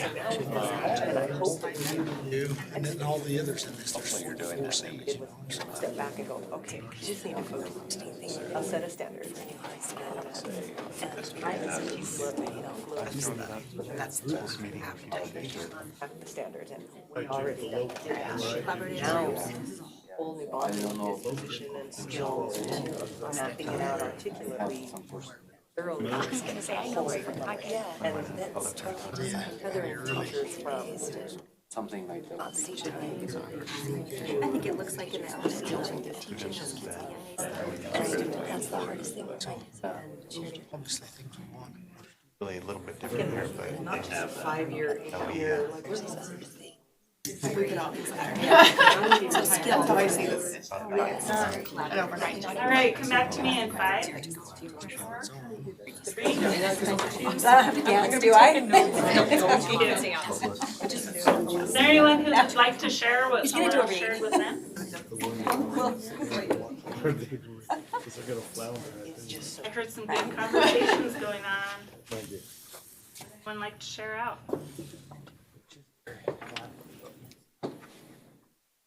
Angela, Christy's Because she wants me to dance. I offered the interpretive dance. going to do an interpretive. I don't.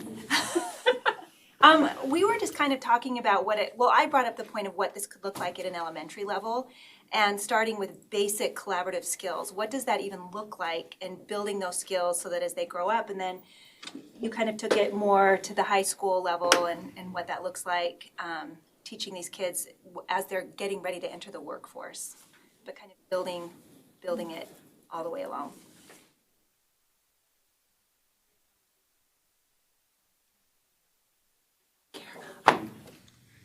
sure, it just, Great.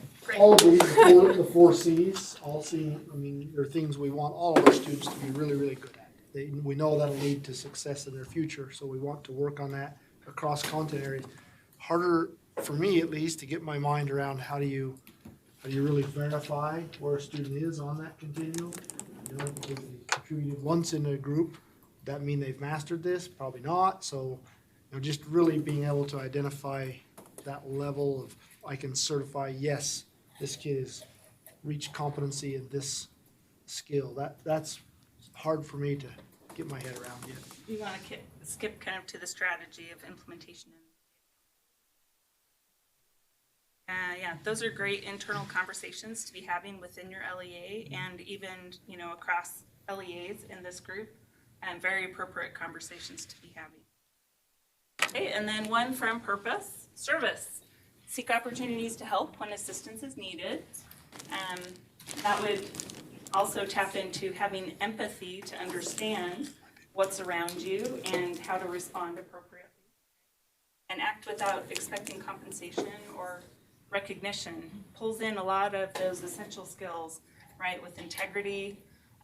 But there are some basic foundational things that would need to be in place in order to arrive here where you can say students are actively seeking out ways to recognize when someone's in need, to help them in an appropriate way, and to do it for the right reasons. So some of this seems a little vague, and how do we measure it and that kind of stuff. But these bigger competency buckets within mastery, autonomy, and purpose set the stage within the portrait of a graduate to really dig deeper into each of the competencies and drill down. Around the room, there are of those signs is a little bit different, but they all start out with competencies, ... and then there's a statement. So instead of just defining a competency, there's so much more to it than a definition that I thought it would be really helpful to take this information from Redesign. They're leading work in this space. And I took some of the segments from an article that they have about the difference between standards and competencies. And hanging around the room, there are several different phrases that attach to this. So what I'd like you to do is quickly stand up, read 5, take 1, back to your table. Don't read 5, take 1. Read 5. What do you want the people online to do? Take 1? Online. Oh, online. Online, you can access these through the slide deck, and you can just click through the slide deck, accessing it from the slide that Jennifer had on that title. It links to this Google slide, and they're starting at like slide 16 through 30. Do we actually take it? I don't. Do we actually take it? Yeah, and take it back to your table. There are lots of different ones. We don't want any standing. I saw you want that one. Does that one say poetry or? Yeah. It dealt with interpretive One on one, I know that's more right. Other one seems.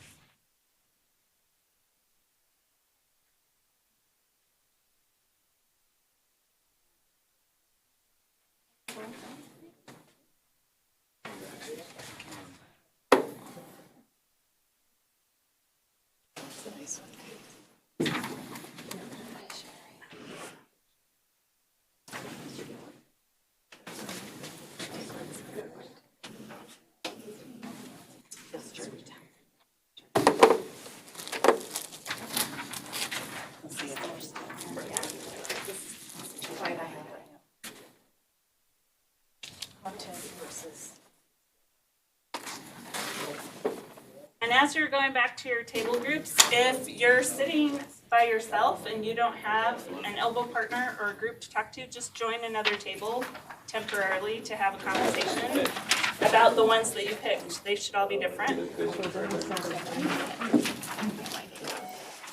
are 3 left on this wall over here, 1 in the back and 1 on the side. Hopefully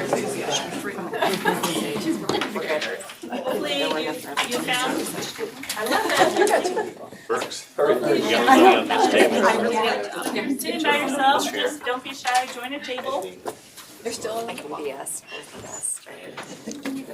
And if you're online, go ahead and read through them and participate in the find one chat. that resonated? I couldn't do all of them. I'm gonna I check just started to them. panic, I'm so I gonna just check grabbed them one. on the computer. Reading the 5 and by the So- time I return. No, Did, this was probably that. But I mean, it's. Then they emphasize the application skills, knowledge, and disposition. Yeah, so you can move over here with Jen or Some go back project with based Kathy. on our school. Or that back to Have our table. teachers There's do 3. one, goals and a So yeah, project. jump in. First semester in one of their classes. Alright, so the ones that picked off of the wall, they don't have to be in any of them. This group and share your insight. And I think that opens up a lot more opportunities Conversation. for more students. These are the ones that well-rounded. You guys would, rather than more of a standardized testing. Have one of my kids in South Korea right now serving in missions. And As far as. the students there that go to school. Actually, we have a nice. But they can't solve problems. Oh, I got lots, They can I recite got lots of meat. information, but their critical It's all thinking grown. I got lots of skills, meat. it's like to mess up. Okay. In engineering, they have critical thinking people in from other countries. Because the whole, this idea, years ago, when you do a problem, calculations don't add up. And they're like, people from Africa and Europe and the United States. Social studies. That's huge though. Really, and we feel like on the ground, certainly those teachers don't. It just happens to be about. It's about getting stuck on. So I picked this one, things related. Has relied so long on the standard measures. I think that teachers need This to. will put together That's why a system teachers with get six stuck on times it. as it was that was captured in accountability. So So not only getting the shift, Well, but these are getting them different. appreciating it. We're gonna measure that. Certainly influence. I know, see, that's what happens when you don't pick. They did get a lot. I did it. You were voluntold that was your Yeah, favorite. exactly. Well, and I think that's because we have access to content. But then they also want a report card. You can put any content you want here. Versus 30 years ago, you gotta have because teachers. 1, 2, 3s, and 4s. Measure is and we've So that they're not just, they don't do school. Knowledge and the skills that we want to talking about academic Workforce or higher ed. what's the portrait of the educator? The other thing is too, if you're going to competency. All right, I'm gonna give you about 15 seconds to wrap up your conversation. Has something to do with skills. Right, they show their skills, task related, they put things together, it's related to have, showing what you know, those kinds of contrast. And that's what they do. Otherwise, we already have computerized pages. And come back to me in 3, 2, 1. So that we don't do this. I almost have you. Thank you. Thank you. So, just by a show of thumbs up or thumbs sideways or thumbs down, did reading a few of these help improve your understanding of what a competency is? Or nothing new, stayed the same, or now you're more confused? Thumbs up, thumbs down, thumbs sideways?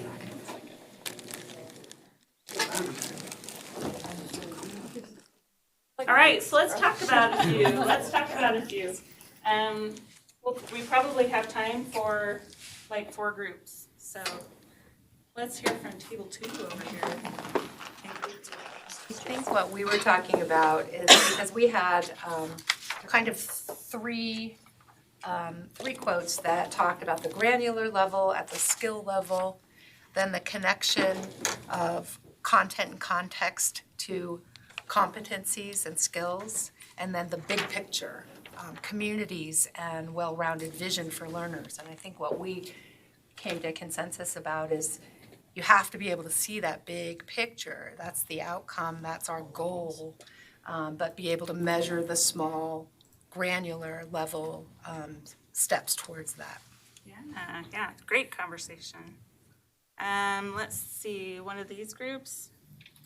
So we talked about the granular level too, that I think it was this thing, that competencies sit above standards in terms of grain size, but just talking about disrupting the system and how crucial it is that we are communicating effectively of what that shift means and making sure that teachers and community members all know what this whole portrait of a graduate and these skills and dispositions are and what we're measuring, while also balancing this whole idea of accountability and standardized testing, because they're all kind of moving parallel in this system that is very different, because the accountability and competency can live in the same space even though we're defining it very differently. And so I think it's going to be interesting. It's going to be a very interesting balancing act that will continue to exist and evolve long after we all have retired, we said. Yeah. That's a great way of framing it. And I would say a lot of it has to do with internal communication and alignment with what your LEA's vision for implementation is and timeline, and also the communication with all stakeholders, Are we asking educators to throw out everything they've been taught and everything they've been doing? No, a lot of them are already personalized as it is. We're just shifting or broadening the view to more of a whole, well-rounded vision for what we want students to be able to know and do and be, right? Two groups over here. Yes?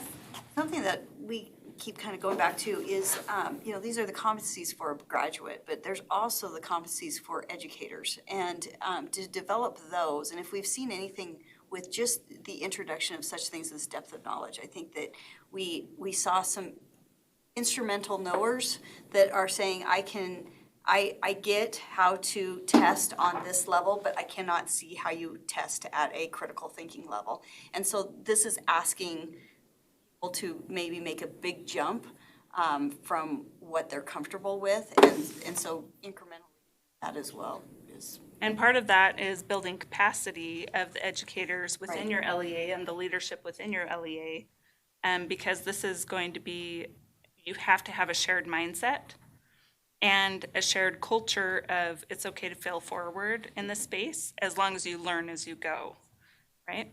But yeah, having educators and school leaders build capacity for something they weren't necessarily taught this way or taught to teach this way or have been practicing this way in their classrooms. But it doesn't mean that everything they've been doing can't fit somewhere within this new framework, right? Great, and then finally up here. Chantal or Chris, do you want to help summarize? Yeah, we were just talking about just the personalization for students in the college and career readiness, and something that Chantal said that I really liked was that oftentimes we think it's academic skills that we're trying to help them with, but sometimes that's not the problem. It's knowing how to navigate or advocate, or maybe some financial awareness for students, and the more personalized we can make it, the more clear the target for them and for us as well. I love it. And personalized learning and competency-based teaching and learning really do go hand in hand.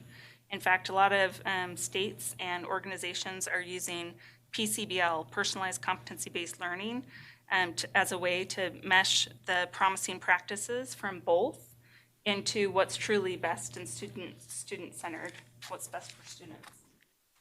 So you have access to all of these. I really suggest that you go through that slide deck. And there's also a link.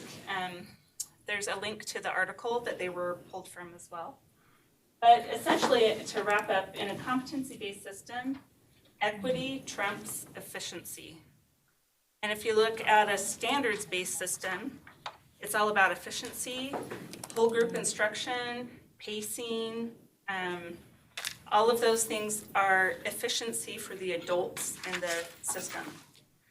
But if you look at what's best for kids, and that in some cases achievement gaps are growing instead of shrinking, when you focus on equity over efficiency and when you incorporate strategies for teaching and learning that are personalized and competency oriented, you'll really start to see some progress in all of your students, but especially where those achievement gaps currently exist. And in a competency-based system, commitment to growth and achievement of every child is a non-negotiable belief. That the school leaders and educators, everyone in the building, has to be highly committed to every child, and that's a non-negotiable.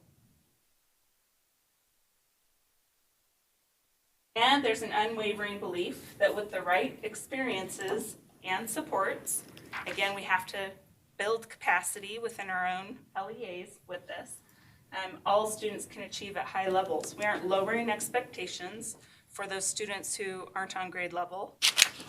But all students can achieve at high levels and should be exposed to deep, rich content and academic and social and emotional experience. Yes, Jesse. Just a thought on the slide before, the commitment to growth and achievement of every child is non-negotiable. With our current grading system, a non-competency-based grading system, teachers are very comfortable not being committed to the growth and achievement. They're very comfortable with just letting half of their class get C's, D's, or F's and moving on. And that's very typical and traditional in our school system right now. And the traditional system supports that, right? Moving on with your social cohort rather than based on student learning happening. Great connection.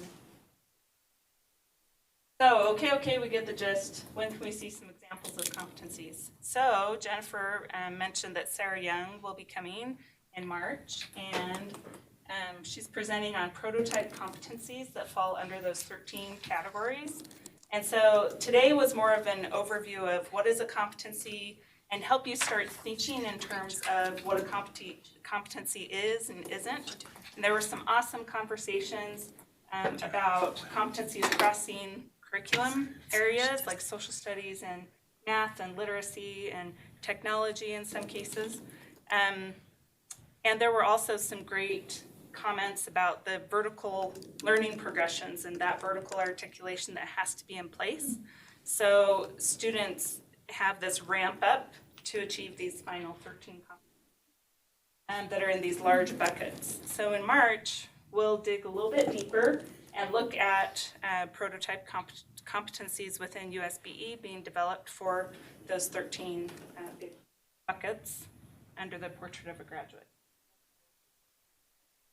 And this final slide has links to an article from Competency Works. This is a great one to take back and share with school leadership. And I encourage you, as you're having conversations, to keep a list of questions that come up. You know, how does this affect our grading? Is what we're doing equitable for students? Or are there ways that we can be more equitable in our teaching and learning and assessment and accountability practices? And then the second link, what is the difference between standards and competencies? All of the quotes pasted around the room came from that redesign article. And these are two leading organizations in the competency space. Tons of resources that you can dig into.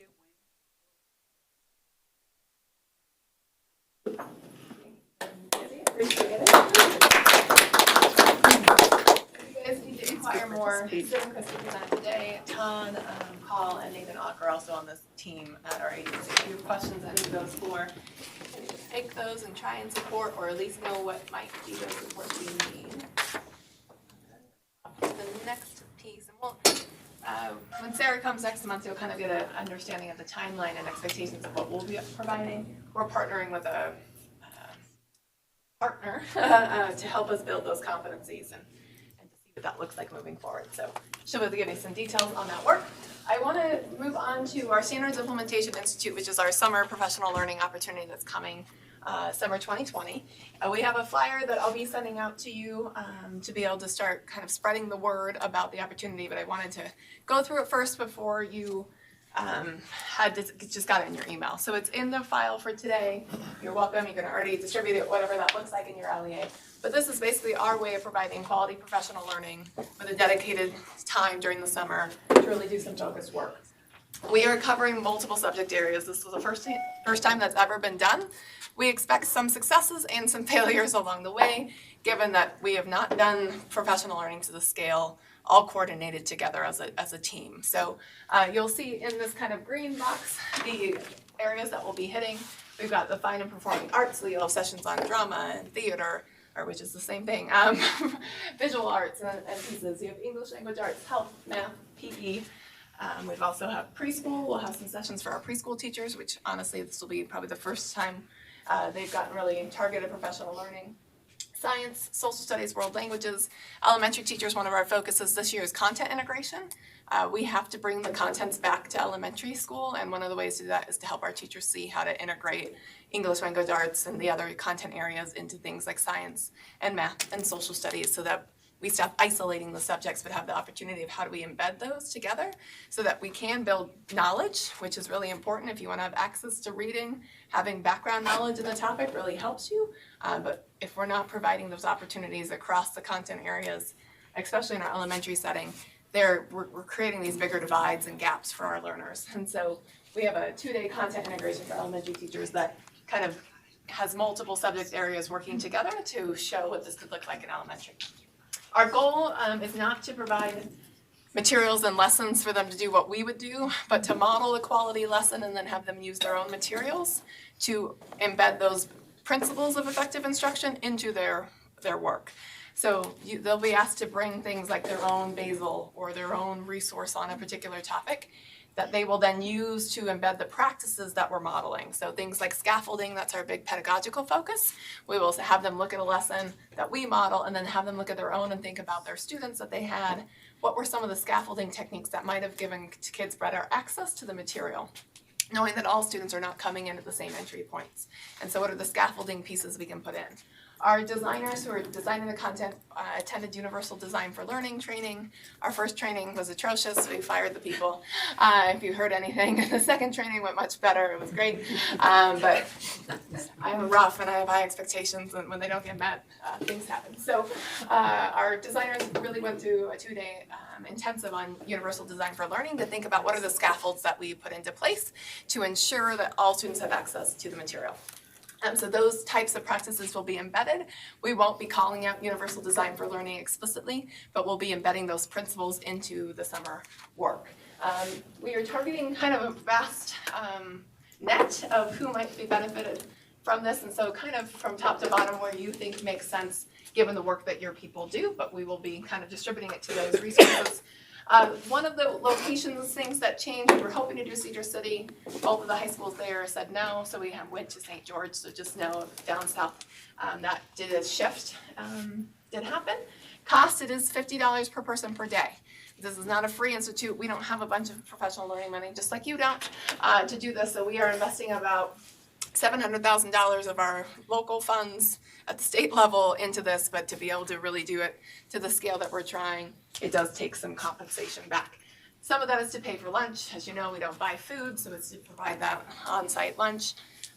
Some courses may have a materials fee on top of the $50 per day. We're trying to keep that minimal. Most of the courses, we aren't planning for materials fees at this point. Registration will open March 18th. You'll get a catalog of all the courses that will be available, as well as the locations that they'll be available in. The vast majority will be one session everywhere. Some won't have sessions depending on the number of teachers in that area, like Chinese may not be done in severe depending on the number of teachers that end up in the Chinese target language. Things like that. So we're just being a little thoughtful about who's where. So you'll see that kind of come out. We'll have some information on the website soon just to kind of help lead teachers as they get the flyer.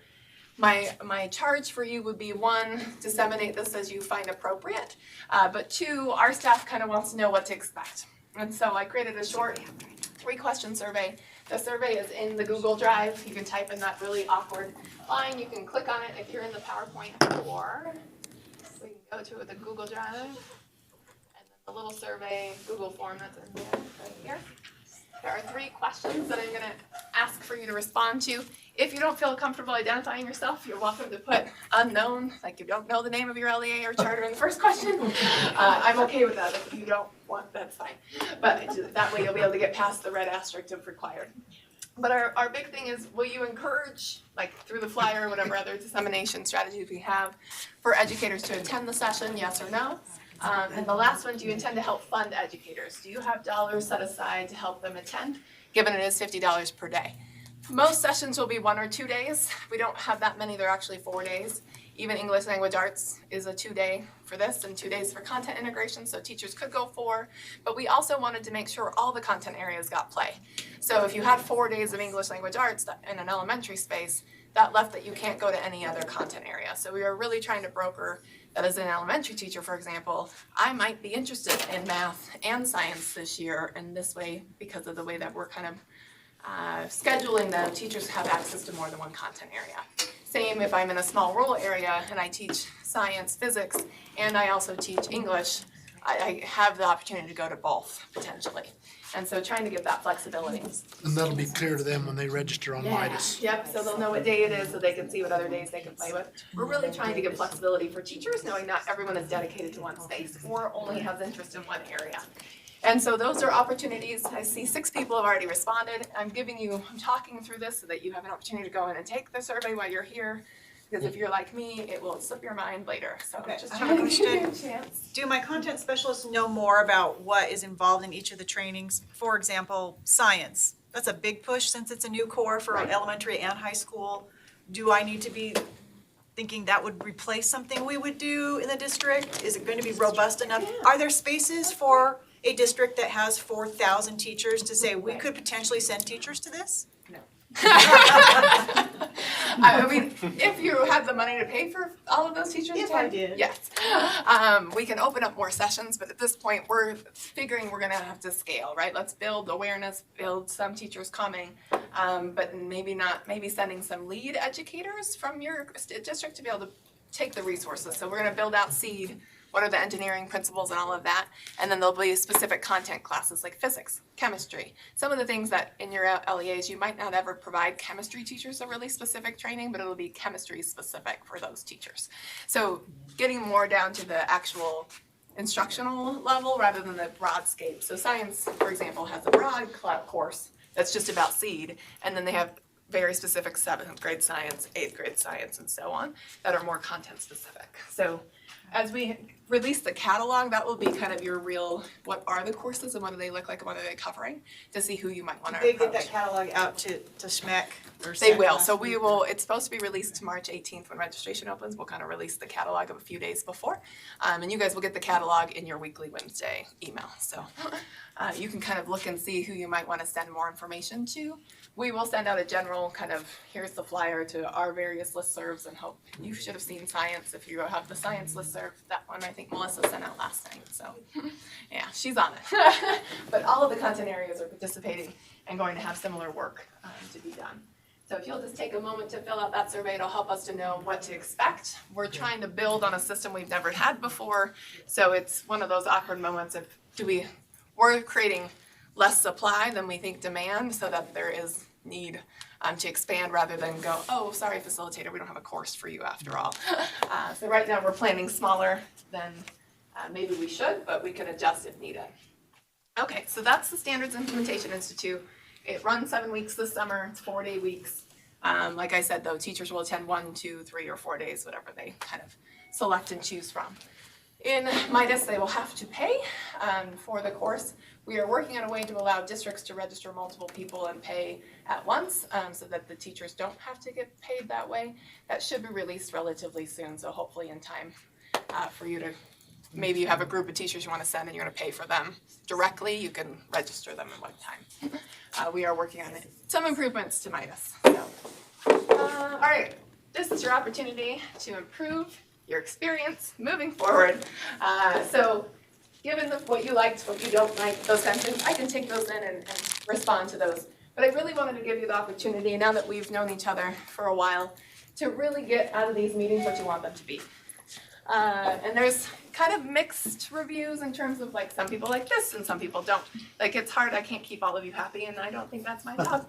My job is to keep most of you happy, most of the time. So these are things just to kind of be thoughtful of. I'm going to have you take the Post-its that are in front of you and generate things that you would want this meeting to be to best meet your needs. And so we're going to do kind of a 2-minute on your own, and then I'll give you the next task. Those of you online, just kind of write down, generate a list of the things that are important to you to make sure that curriculum directions meeting meets your needs the best it can. Whether that's current happenings or what you would like it to look like. It can be hopes and wishes as well. Things that are working for you now and things that could work better, or things that have worked for you in the past that you'd like to see return. Yeah, just post it. They can just keep those ones silent for a minute, and then we'll do breakout rooms they can share in there. So just keep it on your own. Those of you in the room, a different Post-it per idea, because we're going to use them to do an activity. So just take a couple of minutes to generate what would the best CD meeting experience contain. And it should probably have multiple things, but what would those be for you?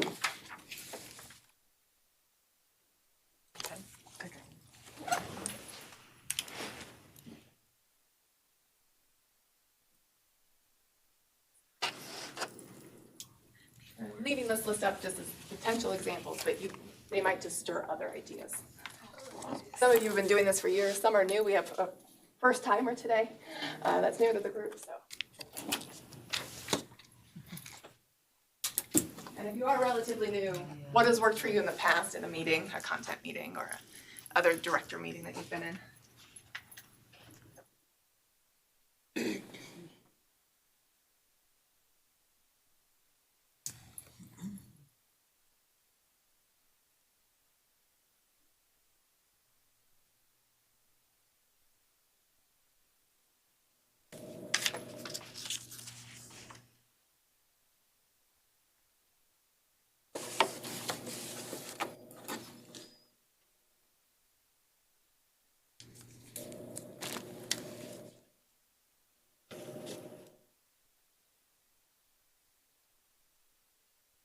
I'll give you an example. Some people suggested longer meetings, and other people said the meetings are too long. Like, I don't know what is the right answer. So just things like that. What would be best for you? The learning teams that we did this year, how might those continue? How might they evolve? How might they discontinue? Like all of those pieces. It's really meant to be get what you need, because I don't have a whole lot of needs other than making sure you're up to date on what you need to know. All right, you're gonna take your ideas. You're gonna go find a chart with some other friends. You can find some new friends, not ones in your group right now. That is totally fine. Find a chart, group them by common ideas. So start sharing ideas with each other.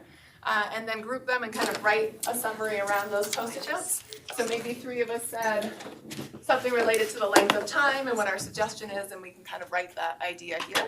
And that will give me some summary points, and then if we have time, we'll let you share out a little bit, but generally act like we don't have time and that your ideas need to be recorded to make sure they happen or at least are considered, okay?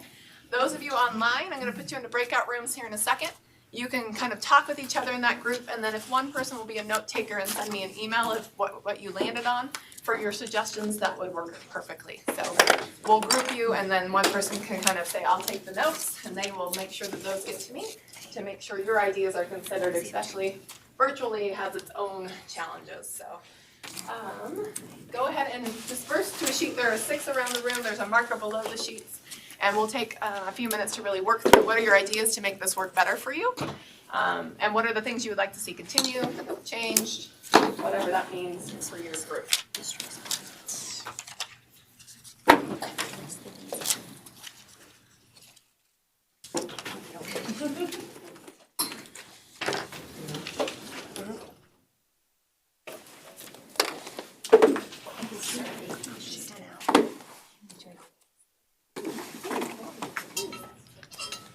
What do you got?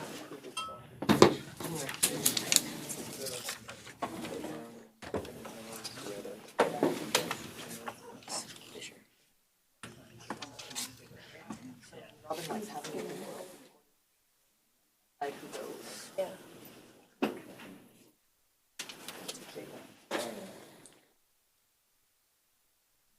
So shall we go to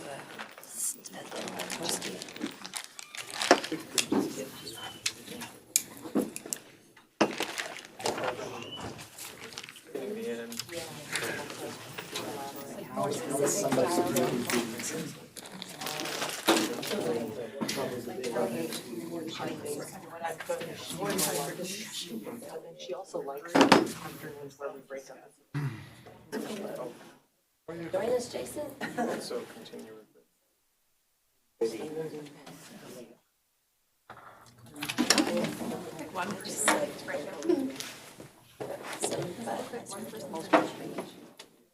Hours or 7 hours, and sometimes I have to say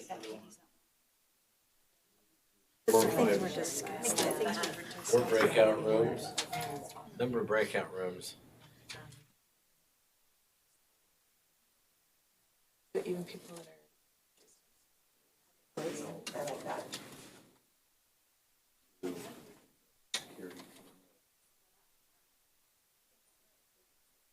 Like wants.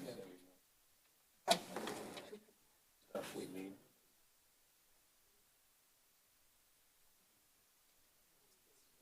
All day. Well, just trying to just quick times for like LEAs. I'm wondering if it's. Yeah, learning teams could perhaps be digitally, right? electronically, all day. Yeah, more time. There's two. One is the. Yeah. It's the team, they do the Wednesday webinar, which is separate from the, Yeah. just to have that kind of just part of the Do they? case, How where you can You get can virtually, do the yeah. auto. When I can, but it's nice to know that it's Yeah, there. because it's wide. Yeah, and you It's know, good because it's more Q and A format. I was thinking of that, like, I like the AM. but then I come to curriculum director. Like that with it too. Just how well that digitally in another time, it may not, and so. Your system, information is flowing. I just think when the time slots are. Yeah. Your LEA. That one up there. When I join online, is when the discussions happen. I like to learn, but I didn't know. So you just kind of, you tune into what you need. Start the breakout Now, rooms. when you can't participate. Put into So one. like with Slido that happened earlier. Slido and your.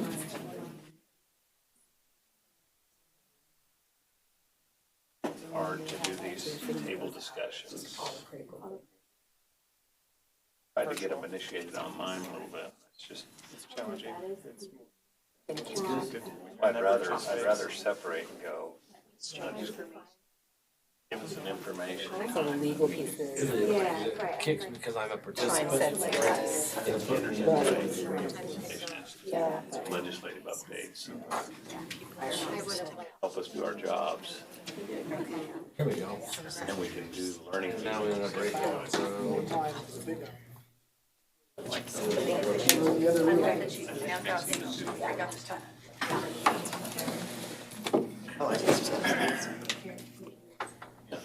That's what got me thinking about it, is we could separate 4 o'clock from. And with that info push though, but that's just more unidirectional. Yeah. But we also need that separate time to make sure.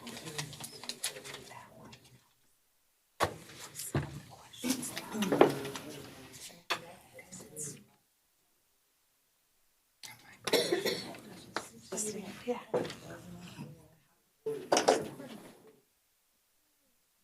Keep buzzing. It's just technology in a different way. So this comes from the fact. So when we just do like webinar, they're just sitting managing WebEx, not trying to connect them. Right. It's fine. See, I'd rather The have problems that. all come up in this space. Trying to serve all these masters, right? Luckily, I'm here to I listen. think that's something I don't know how to different phrase things. that. Well, it's like But the if memo you just, item. you set it up as a. Exactly. Email's not working. No, it doesn't. But you'd have to be willing to watch the video. There's some tools.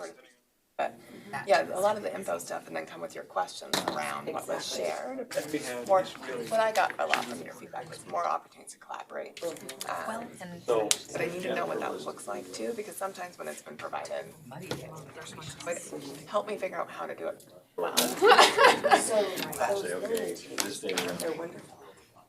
Sherry, is your husband all better or is he still? No, I know. And so. Wow. Okay. So I'm thinking if we. He's still struggling, but he should get better. He's on a head. And especially about about it, so. And then come out to your questions. It'd be nice to have Around kind of products. place. Yeah. But to be working. The same thing about like Yeah, yeah. Excel or some of those things that she's done as breakouts, I would.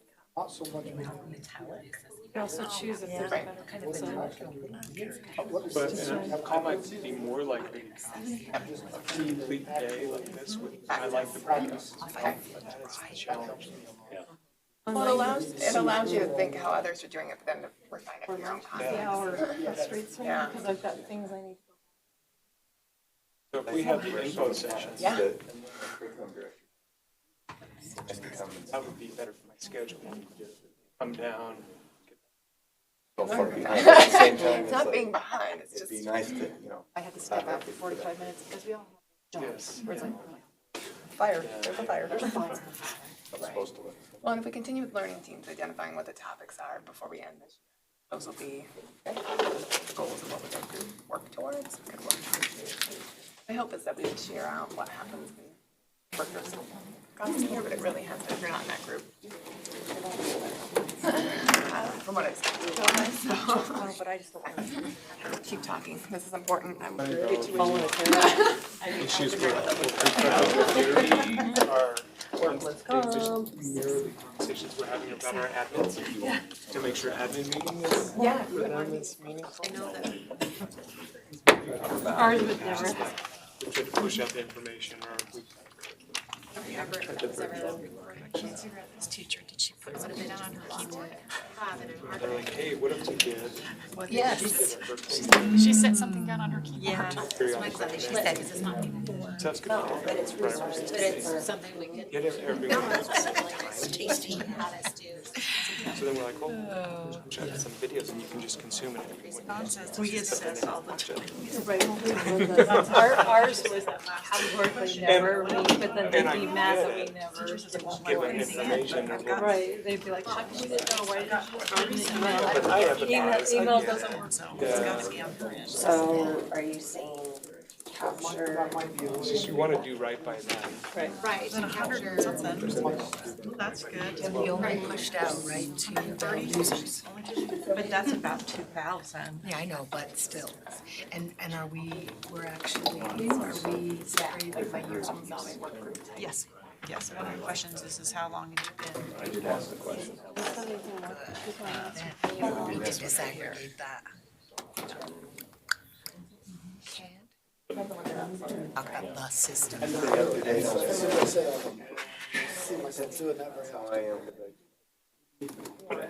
So a little more than.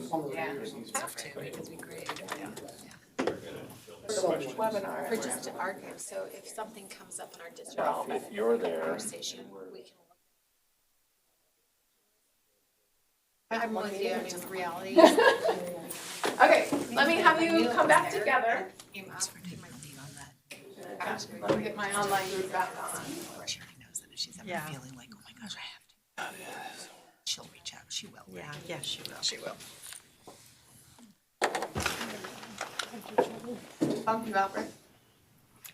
Rick, did it bump you out? She was. There's about a 20-second pause. Got notified that we are coming out of it. Just the kind of section of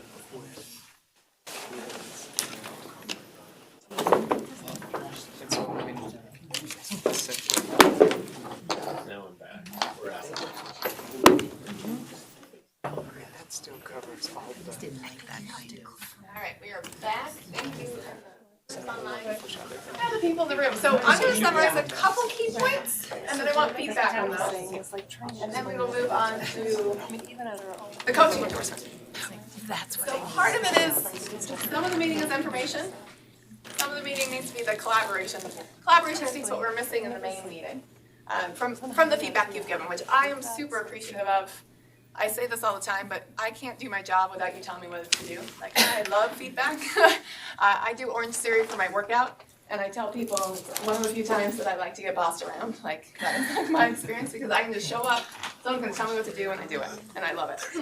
I don't get a lot of times when people tell me what to do in my job, and so the few moments of my day that somebody does tell me what to do, I actually like it. So don't think like giving me feedback of what you want is of any detriment to me. It's actually super beneficial. I do better when I know I'm meeting your needs. So one example that was shared was like the assessment directors, they meet a little more frequently, but just like for a webinar online for like an hour to get information out and to ask questions related to that information.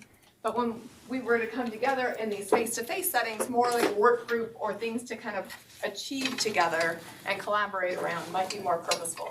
So we could do like the information items that don't have a lot of interaction, but you could type your questions in or ask them via the webinar.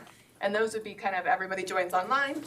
And then we could do the face-to-face to be more productive collaboration sessions that allow you to work towards objectives. So the learning teams, for example, everyone kind of goes off and works on a separate thing. But ultimately, you all need the four things. You all need to know how to better meet English learners' needs. We all need to work on our social emotional supports. We all need to be advancing our work and personalized learning. And we all need to be thinking about that multi-tiered system of support. And so how do we have more opportunities to do that? So my initial thinking is The reason I started this in February is because it's gonna take us a couple months to land, in my opinion, of what to do for next year. But if we can determine what would those learning team topics be, and what would be the objectives we're trying to achieve, then I can create the conditions next year to facilitate you guys in getting those things accomplished. And we can shift the information item, like the first hour of the meeting today, to that's just online, we kind of generate it that way. If you can come and participate, you get your questions answered then. Otherwise, you watch the recording and you ask questions that's needed following. How does that sound as maybe a new model shift? Because I heard very similar ideas there and there. I didn't get over to this group, so I apologize. Is that meshing with what you talked about in your groups? This is the feedback opportunity. I see heads nodding. Verbal responses. I already yes. You are new to my group, so thank you. Does that kind of head more down where we're thinking? And I'll look at the post-its and garner more information, but those are kind of the highlights that I walked away with from the initial. And then we've got my online folks. That might help. If we did that, we may not need to meet as frequently face-to-face, so the monthly face-to-face would probably get down to every other month, which might help in terms of your time and those pieces. And then the online meetings might be more frequent, but they'll be short. They'll be like hours of just let's give you some updates, let's get your feedback on a couple items, and be a little more targeted for that kind of experience. Because the online parts for working group don't work. I'm not gonna lie. Any of you that have tried to work in a working group online, it's not the same reward for your investment. And so the dedication of coming in for those 4, maybe every other month face-to-face work group times would also be, is this something you're working on that's relevant to you? And if not, then maybe it doesn't make sense to come in. My hope was that we would have topics that would be relevant to everyone to kind of work towards something. Okay, feel free to give me more feedback via email or other ways that you like to connect. But really looking to see how we can shift this to be more purposeful for your needs. So Erica, I'm gonna have her come on up and share with you the instructional coaching endorsement. And I may or may not head towards, she's gonna overview what it looks like. And ultimately, teaching licensing came up in the Q&A. Teacher licensing is going under major shift, right? If you haven't paid attention, it starts July 1, and it's a major shift for a lot of folks, especially your APT and ARL teachers. We've had a lot of feedback in the last month or so around, there's been a little tension as people have realized this is coming, and now that it's time for implementation, we're a little freaked out. Pedagogy, all of the LEAs have said we understand the pedagogy, that teachers need that, even if they came with a bachelor's in English. But they still need to know like instructional design and classroom management and those pieces. Good with pedagogy. But when it comes to content and needing to earn the endorsement to be able to teach that, not always the requirement that our LEAs feel is necessary to be a competent teacher. So it's something we'll be looking at as staff over the next year is what is the basic requirements that a teacher needs to have to be qualified to teach in that content area. And things beyond just coursework, right? Are there ways that if you're being successful with student learning, that compensates or gives you competency towards some of those accomplishments? Are there things that you came in with not a traditional background, but you're doing really well, student surveys are positive, your teacher evaluations look good, that maybe that is a competency for some of these other components that an endorsement has been required for in the past. So I anticipate our endorsements will look very different moving forward, as well as potentially the requirements to be highly qualified to teach a content. Because really when we're digging into a few more endorsements, but when we look at our endorsements, if endorsements worked, your math teachers, all of them would have high student learning, because they have a math level 4 to teach mathematics at certain levels, right? But we have varying student outcomes across the math level 4. So to me, that tells me that the endorsement is insufficient to say that makes you a qualified content teacher, or at least an effective content teacher. And so we have to start having some real deep conversations internally around what does it mean to be qualified to teach this content area, and ultimately that comes down to student learning. But not always just that I have these content courses that make me qualified, but if I'm not effective, that may not be the only measure. We've looked at a couple of our endorsements and they don't make you any better necessarily from a student learning perspective, better teacher than somebody who doesn't have them. which is very disheartening given a lot of teachers have paid a lot of money, spend a lot of time taking these courses. And so the instructional coaching endorsement is kind of our first venture down, and Erica was kind of thrown into it. We've had some shifts and needs in our educator effectiveness team, and so Erica was willing from her coaching background and took a task that wasn't hers to kind of lead a group to develop this instructional coaching endorsement. And it's kind of our first jump into the water of getting beyond just coursework to demonstrate an endorsement. And so I'm going to invite Erica up to kind of take you through the process. And ultimately, I want you to be thinking about, this is just one iteration. What are some things for us to be mindful of as we start to think about this in all of our endorsements? What does it look like to kind of approach this from a competency-based perspective, knowing that we're going to model for teachers the personalization as well as a competency-based approach to earning and demonstrating competency in a particular area. So I think the clicker is working. Okay, you should be good. I will shut up. Thanks, Jen. So, like Jen said, we are moving towards more competency-based, and this is the first endorsement that is based in competencies. So I'm going to walk you through some of the thinking behind it, let you explore it for a little bit, and hopefully you'll get excited about what you see in this and thinking about the ways that you can utilize it in your LEA. So just some historical background. So we know, and you've seen even with the legislation that's been brought this year, instructional coaching is a really important piece to success. Up here we have the Joyce and Showers research that if something is just taught once, the likelihood of it impacting the classroom is 5%, but if you have that ongoing continued support and expectations meeting the teacher's needs, that the implementation of those effective strategies goes up to 95%. And so you can see that instructional coaching is really important, and it's an important component to education.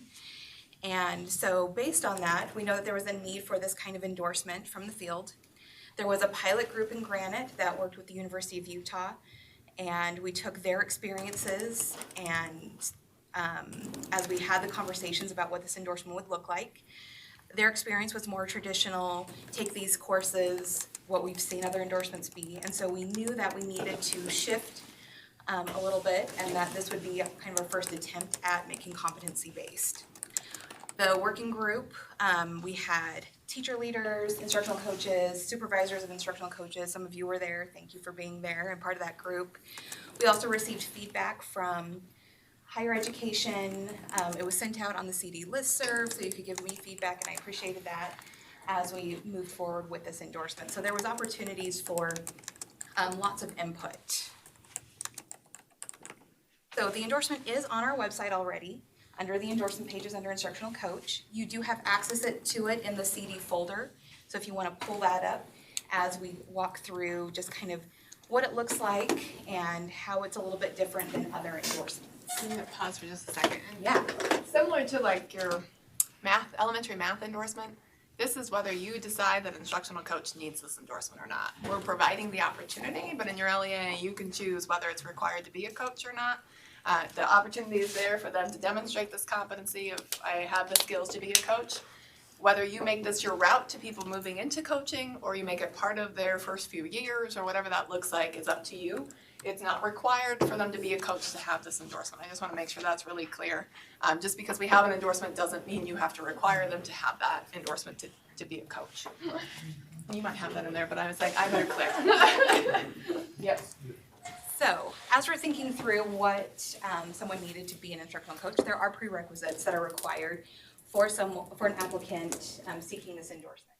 So those are that they need to have a current license, that they need to have at least 5 years of classroom teaching experience or equivalent, that the instructional coaching, they need to have some sort of either instructional coaching experience or teacher leader experience, whether that's grade level team or in the secondary realm if they were a grade level team lead, department chair, and then some sort of experience providing instruction and professional learning to adult educators, because that is very different than working with children and young adults, and then a consecutive 3 years of effective or higher on the UETs or some sort of equivalent, and at least 1 year in Utah, so that they are familiar with the Utah education system.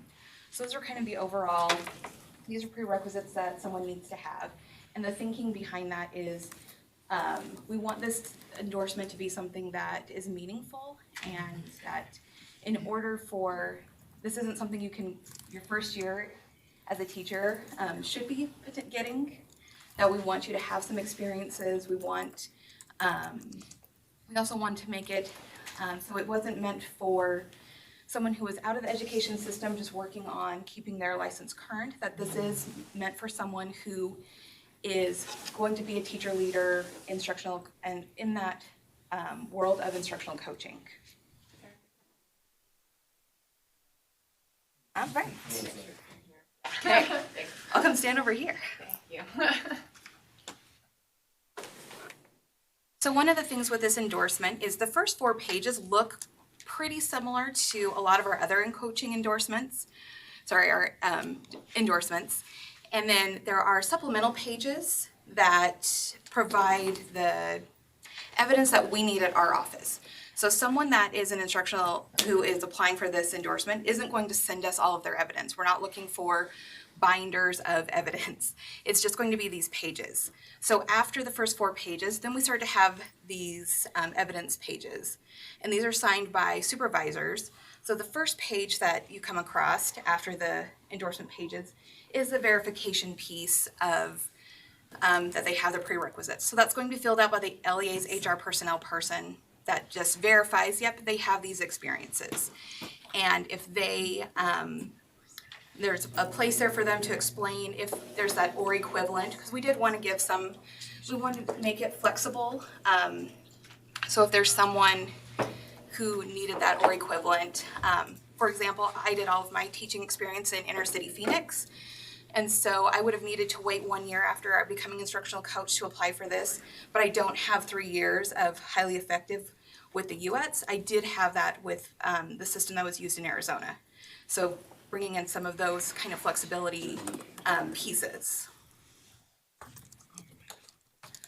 There are 5 requirement areas within the instructional coaching endorsement.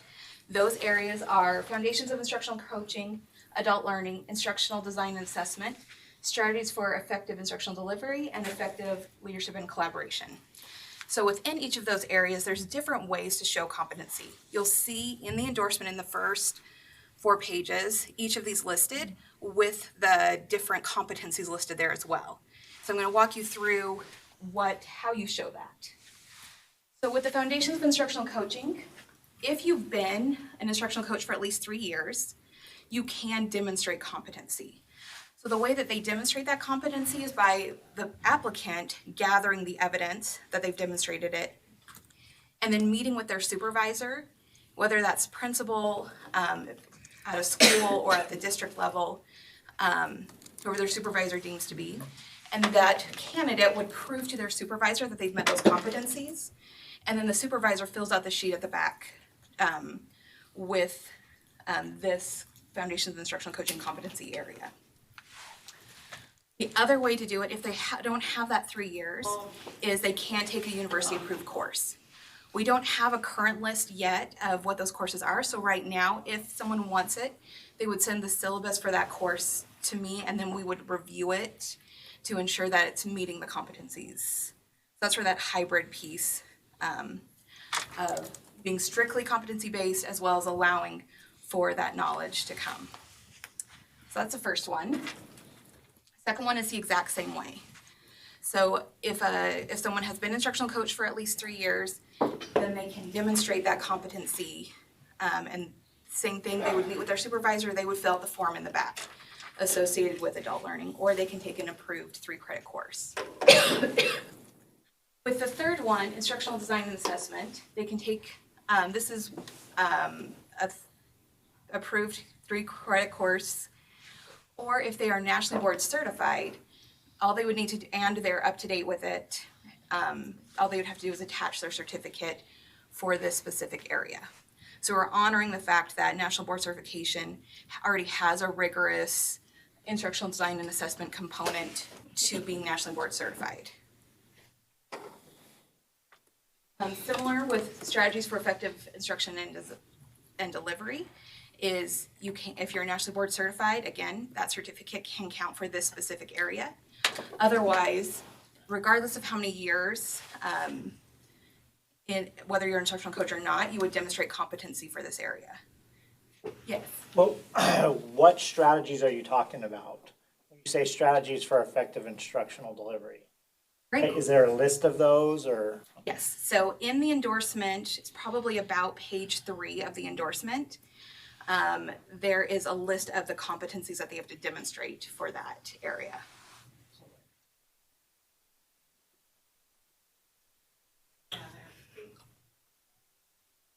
Or 5 or 4. So these are the different competencies in that area. And then on form page 8 is where they would the form would be filled out to demonstrate that they have met those competencies.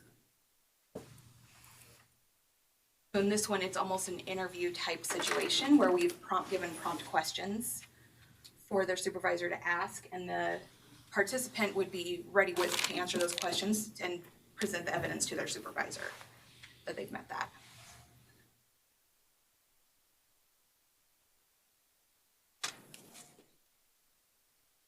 And then the last one is everyone, effective leadership and collaboration. Everyone has to demonstrate competency for that. So depending on where a candidate is in their instructional career, depends on which routes they could take with each of these different competency areas. So it's a hybrid of you've demonstrated competency with the national board, you can take approved university courses, as well as there are a couple of areas, for sure one area that everyone has to demonstrate competency in. And again, what that looks like is the candidate brings that evidence to their supervisor, and it can be in 1 hour-long meeting if they wanted to sit through and go through all of them, or if you're working on this over time with them, that they could meet with just each section. So it could look a little differently depending on how you as the LEA wants to utilize this endorsement. And again, like Jennifer said, this isn't a requirement, and we've left it flexible, so it could be used as something that is required before they become an instructional coach, or it could be something that's embedded in their professional learning as they are an instructional coach, or not used at all. So we've left that flexibility up to you. So what I'd like you to do right now is go ahead and look through an area, just one of the areas. We'll give you about a minute to just skim through one of the competency areas, and then we'll have you discuss with those next to you how you feel like you can utilize this in your LEA.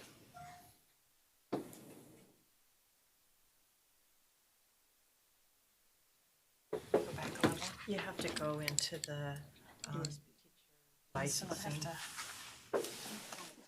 The endorsement is in the folder for the CD meeting too. You may have to hit refresh.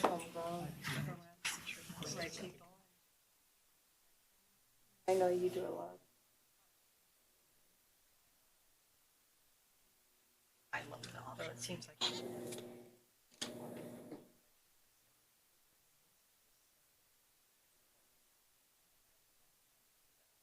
There's gonna have to be somebody that has.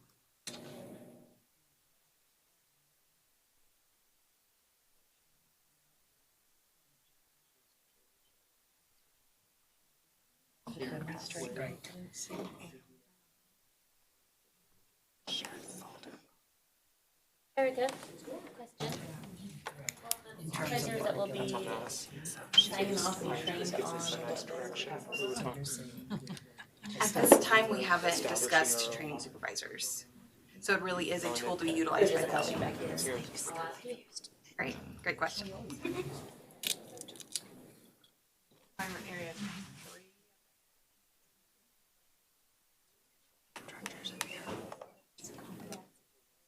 It's either a national board certification or a university course. They can't demonstrate competency for it.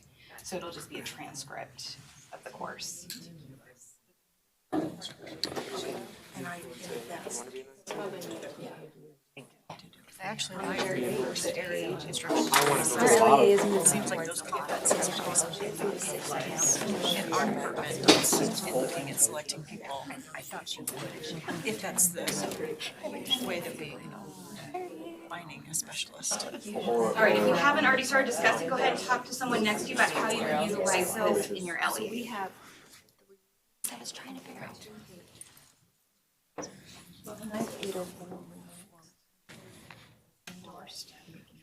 Just to see like one instructional coaches. so they do great things, so they, we're gonna have one instructional coach that goes to one, We're willing. 6, and then 2 through 9. No, it's like teachers. So it's whatever they want. So whatever their goal, we're supposed to look at the education coach on that stage. But it's non-observational, so they're not. About 30 more seconds and we'll come back together as a group. So it's not, I mean, it's not, it doesn't go against their. right, it's observational, it's not, Evaluative. evaluative. Yeah, that's the word. I think It was,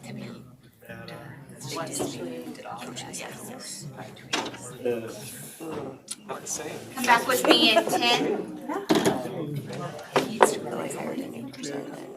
Like we are on the same. 5, That's a big investment in the job.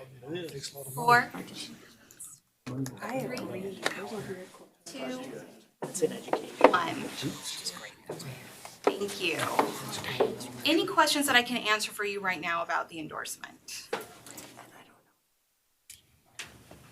Yeah. Thinking about this in a couple ways, developing a pathway internally within our district toward this endorsement for those aspiring to be an instructional coach and those that are already in the instructional coaching job. You have to have that 5 years to apply for the endorsement, 5 years classroom experience. But we could run them through our program if they're preparing for, right? They're in the classroom 3 years, they're looking ahead, I want to become an instructional coach. And maybe we have our own program that's operating. Yeah. Not until the application do they have to meet that 5-year requirement, correct? Great question, yeah. So the 5 years is when they are applying for it, and they have 9 years. The way the endorsement is set up right now is there's 9 years of when the coursework needs to be completed by, as well as the national board certification if they've gone that route or going that route. And so, yes, so by the time they apply, they need to have that 5 years, and all of the coursework and national board has to be current, and coursework has to be within the past 9 years. And I initially started the instructional coaching group, and I handed things off to Erica as we transitioned roles. And the group wanted a pathway in, as well as how do we afford for those that are in it right now and not make them have to jump a bunch of hoops at the same time? Because a lot of your coaches are doing this work on a daily basis. And some of your coaches, they aren't going to be competent in a couple areas. And so this allows you to kind of target their needs as well. But it really is meant to be a flexible pathway of, I already have some skills, like I was an instructional coach. I might be able to show my competency in some of these things rather than having to take a course that proves, which courses don't prove anything, they just mean I sat through the time at this point, right? The demonstrated competency really affords the educator applying to demonstrate physically their skill sets in these areas rather than I learned some knowledge. A lot of this is you have to show that you have a skill that came from that knowledge. So. Jennifer, can I make a comment on that? The fine arts endorsements have had a demonstrated competency that we have run for many, many years because there have been many professional artists who enter teaching and don't have the specific coursework, but clearly have the skills, knowledge, and attributes. So that's something that we have done in all fine arts content area. What we need to do is streamline our submission and portfolio process as has been done with this one. A few of our endorsements allow for competency to some level. They don't usually let you knock off all of the courses. But ultimately, moving forward, we anticipate endorsements to be more flexible, such as the coaching endorsement that you can show through student performance data or through other avenues than just coursework, that you have the competency in that area for the endorsement. So as I say that, I hope it ruffles your feathers a little and you think, oh my. Because it will be a shift, just like this one is. For a coach to kind of look at this is different than saying, I can go take 5 classes and be ready. That is no longer the pathway into this particular endorsement, and I anticipate won't be the only pathway to our future kind of iterations of endorsements. We have to look at ourselves a little more internally from what is required and how do we know that those requirements have impact. Because right now we've made a lot of requirements, but we haven't necessarily associated them to impact. And so the coaching endorsement is our first kind of step into this space. But moving forward, I anticipate all of our endorsements will be receiving some change in probably the next year because it affects the associate license ability. And a lot of you maybe aren't in that space to have to worry about that, but those that are, the content requirements are scaring people. And our legislature would like to get involved and do something that just allows everyone to teach again. And we don't want to go back to that path, but we also need to make the pathway to teaching not so cumbersome that I have to pay thousands of dollars to be able to do my job. Where if I'm having success, what does that look like and how do we measure that success in a way that doesn't necessarily always require content courses? And so what are your feelings, just more from my knowledge as we move in this space? Because honestly, by the next spring, we need to have rolled out different books of endorsements for all of our content areas. And some, like Kathy's, won't take as much modification. But I'll tell you, the Math Level 4 is a lot of courses. And we have variability, great variability in mathematics of performance of outcomes for kids that our coursework can't be, like I can't compare teachers without a Math Level 4 to math with a level 4 because we require it for everyone. But there is some variable that is different, whether I have that content knowledge or not. Maybe it's my pedagogy that is the struggling point. What are your worries, concerns, things for us to be thoughtful about as we kind of head down more of a competency-based approach, similar to what Erica has presented to you for coaches? Because coaching is above and beyond, right? Like it's not a requirement, but some of our endorsements are requirements to teach a particular area. Yes, please. Thanks, Tim. I'm going to say this delicately. So Delicate. You know how I am, friends. So you got the admin certificate. We all know that we have people in our school districts that go get their admin certificate, some which you could easily see yourself hiring, some that you couldn't see yourself hiring just because they have the certificate. It's just, they don't have the skill set to jump into that job. So we have a lot more people that have the certificate than we're probably willing to hire. So we've had a little similar conversation with the instructional coaching because you try to put your very best people in those positions because you know they will be coaching your teachers and you get a lot of mileage. It's one of the most consequential things we've done. So we don't want to create the environment that you go get your instructional coaching and that gives you a leg up endorsement, kind of like the administrative thing. So we've just had some discussion around that, whether it's worth having or not, I don't know, but that's been something we've been concerned about. Yeah, and with the principal preparation program changing, so we've updated the rule, there is a pedagogical performance assessment that your principals have to go through moving forward as part of their preparation programs. And in that, we're looking at which tests are we going to use, but a lot of it's coming down to, can they instructionally coach? That will be one of the performance assessments they have to demonstrate, that they coached a teacher in improving their practice. Another one will most likely be around professional learning. Can they look at data, drive what professional learning needs to happen, deliver that professional learning, and have some evaluation and connected to student learning as part of that. And those are just two of the approaches that we're starting to look at. But honestly, because of that issue, we are not in a shortage of a principal pipeline. We have plenty of principals in the pool in most areas. Some of our rules are a little more of a struggle. But in general, we have way more principal admin certificated educators than we have jobs available. And a lot of that is because our programs are not necessarily preparing them in a way that you would hire them.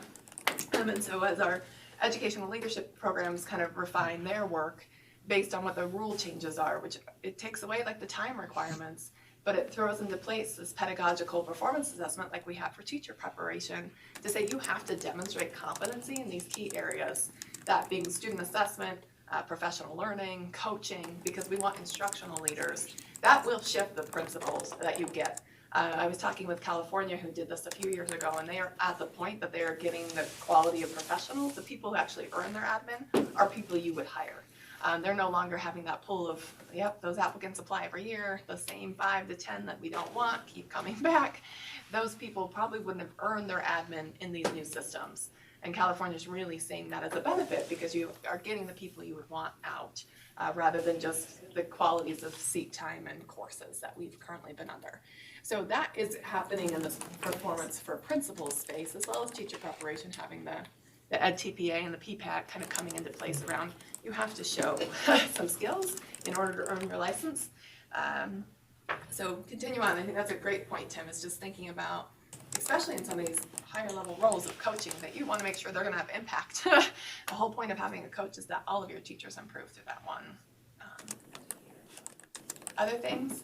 This would be a topic that I would like to bring to you as we kind of transform and get your feedback on, because it will put us in a new space, and it will challenge your educators to think, I can't just take classes and get my endorsement. They might still be able to just take classes, they may not be. It's also looking at our content tests that we require and the rigor of which we require. Some of our content tests are maybe not the best tests to have been selected, and so we might be revisiting what the content test is and the cut score for those content tests. And so maybe if you pass that, that qualifies you to comp out of 3 different courses or something like that. So we're gonna get pretty creative and a little innovative, and it might get a little scary. But we have to think differently about what we're doing. And so just wanted to kind of highlight that through the work that Erica's done with all the stakeholders that helped in the coaching endorsement. But this is kind of the future of where we're headed, is more thinking about the demonstration of skills and knowledge and dispositions than purely just going and taking courses. So other thoughts or, yeah. Technical question. With the 5 years of experience, that's our hiring practice internally as well. There have been just a couple rare occasions where HR's waived that, and that's really honestly turned into a couple of our most effective instructional coaches. So the equivalence, because they're not a classroom teacher anymore, is that where we could sign off that their job as an instructional coach equals that? Okay. Absolutely, that's where we gave that flexibility.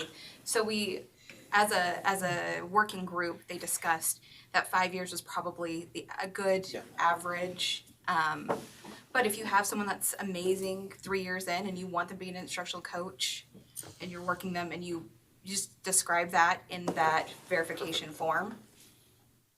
Yeah, I think the flexibility allows you all to have a little more control over who gets what than what currently it really comes down to what USBE says. You'll have a lot more influence on what that looks like. But we also need some levels of control so the quality of what you're hiring in Granite is similar to what's being hired in Ogden, and hence the competencies that hopefully those are going to be articulated well enough. Okay. All right, thank you, Erica.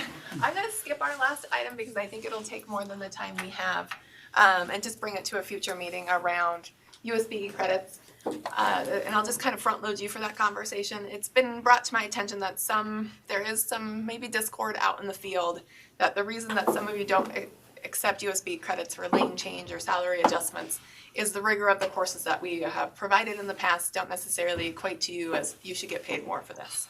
And so I want to have a conversation around that.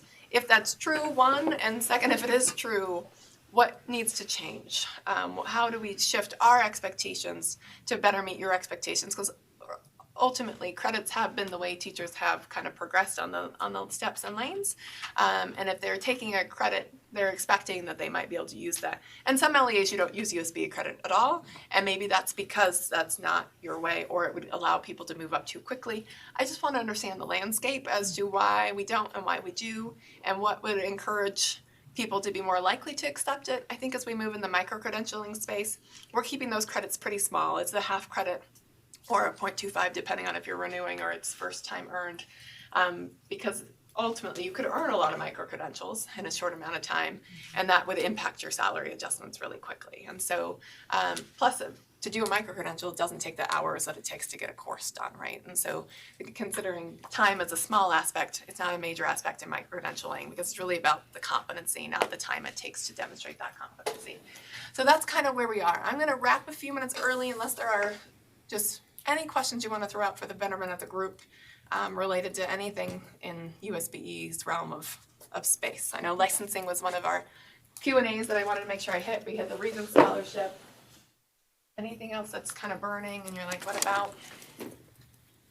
Did you want me to? Yeah, Laura would be great. So Laura Hunter is here from UEN and has a legislative update around some of the potential things that could happen coming from the legislature from the UEN kind of landscape.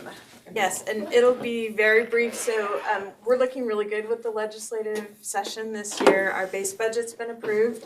We've requested funding in two areas. One is growth and operations, so connecting your schools that are not connected to the internet or need higher capacity.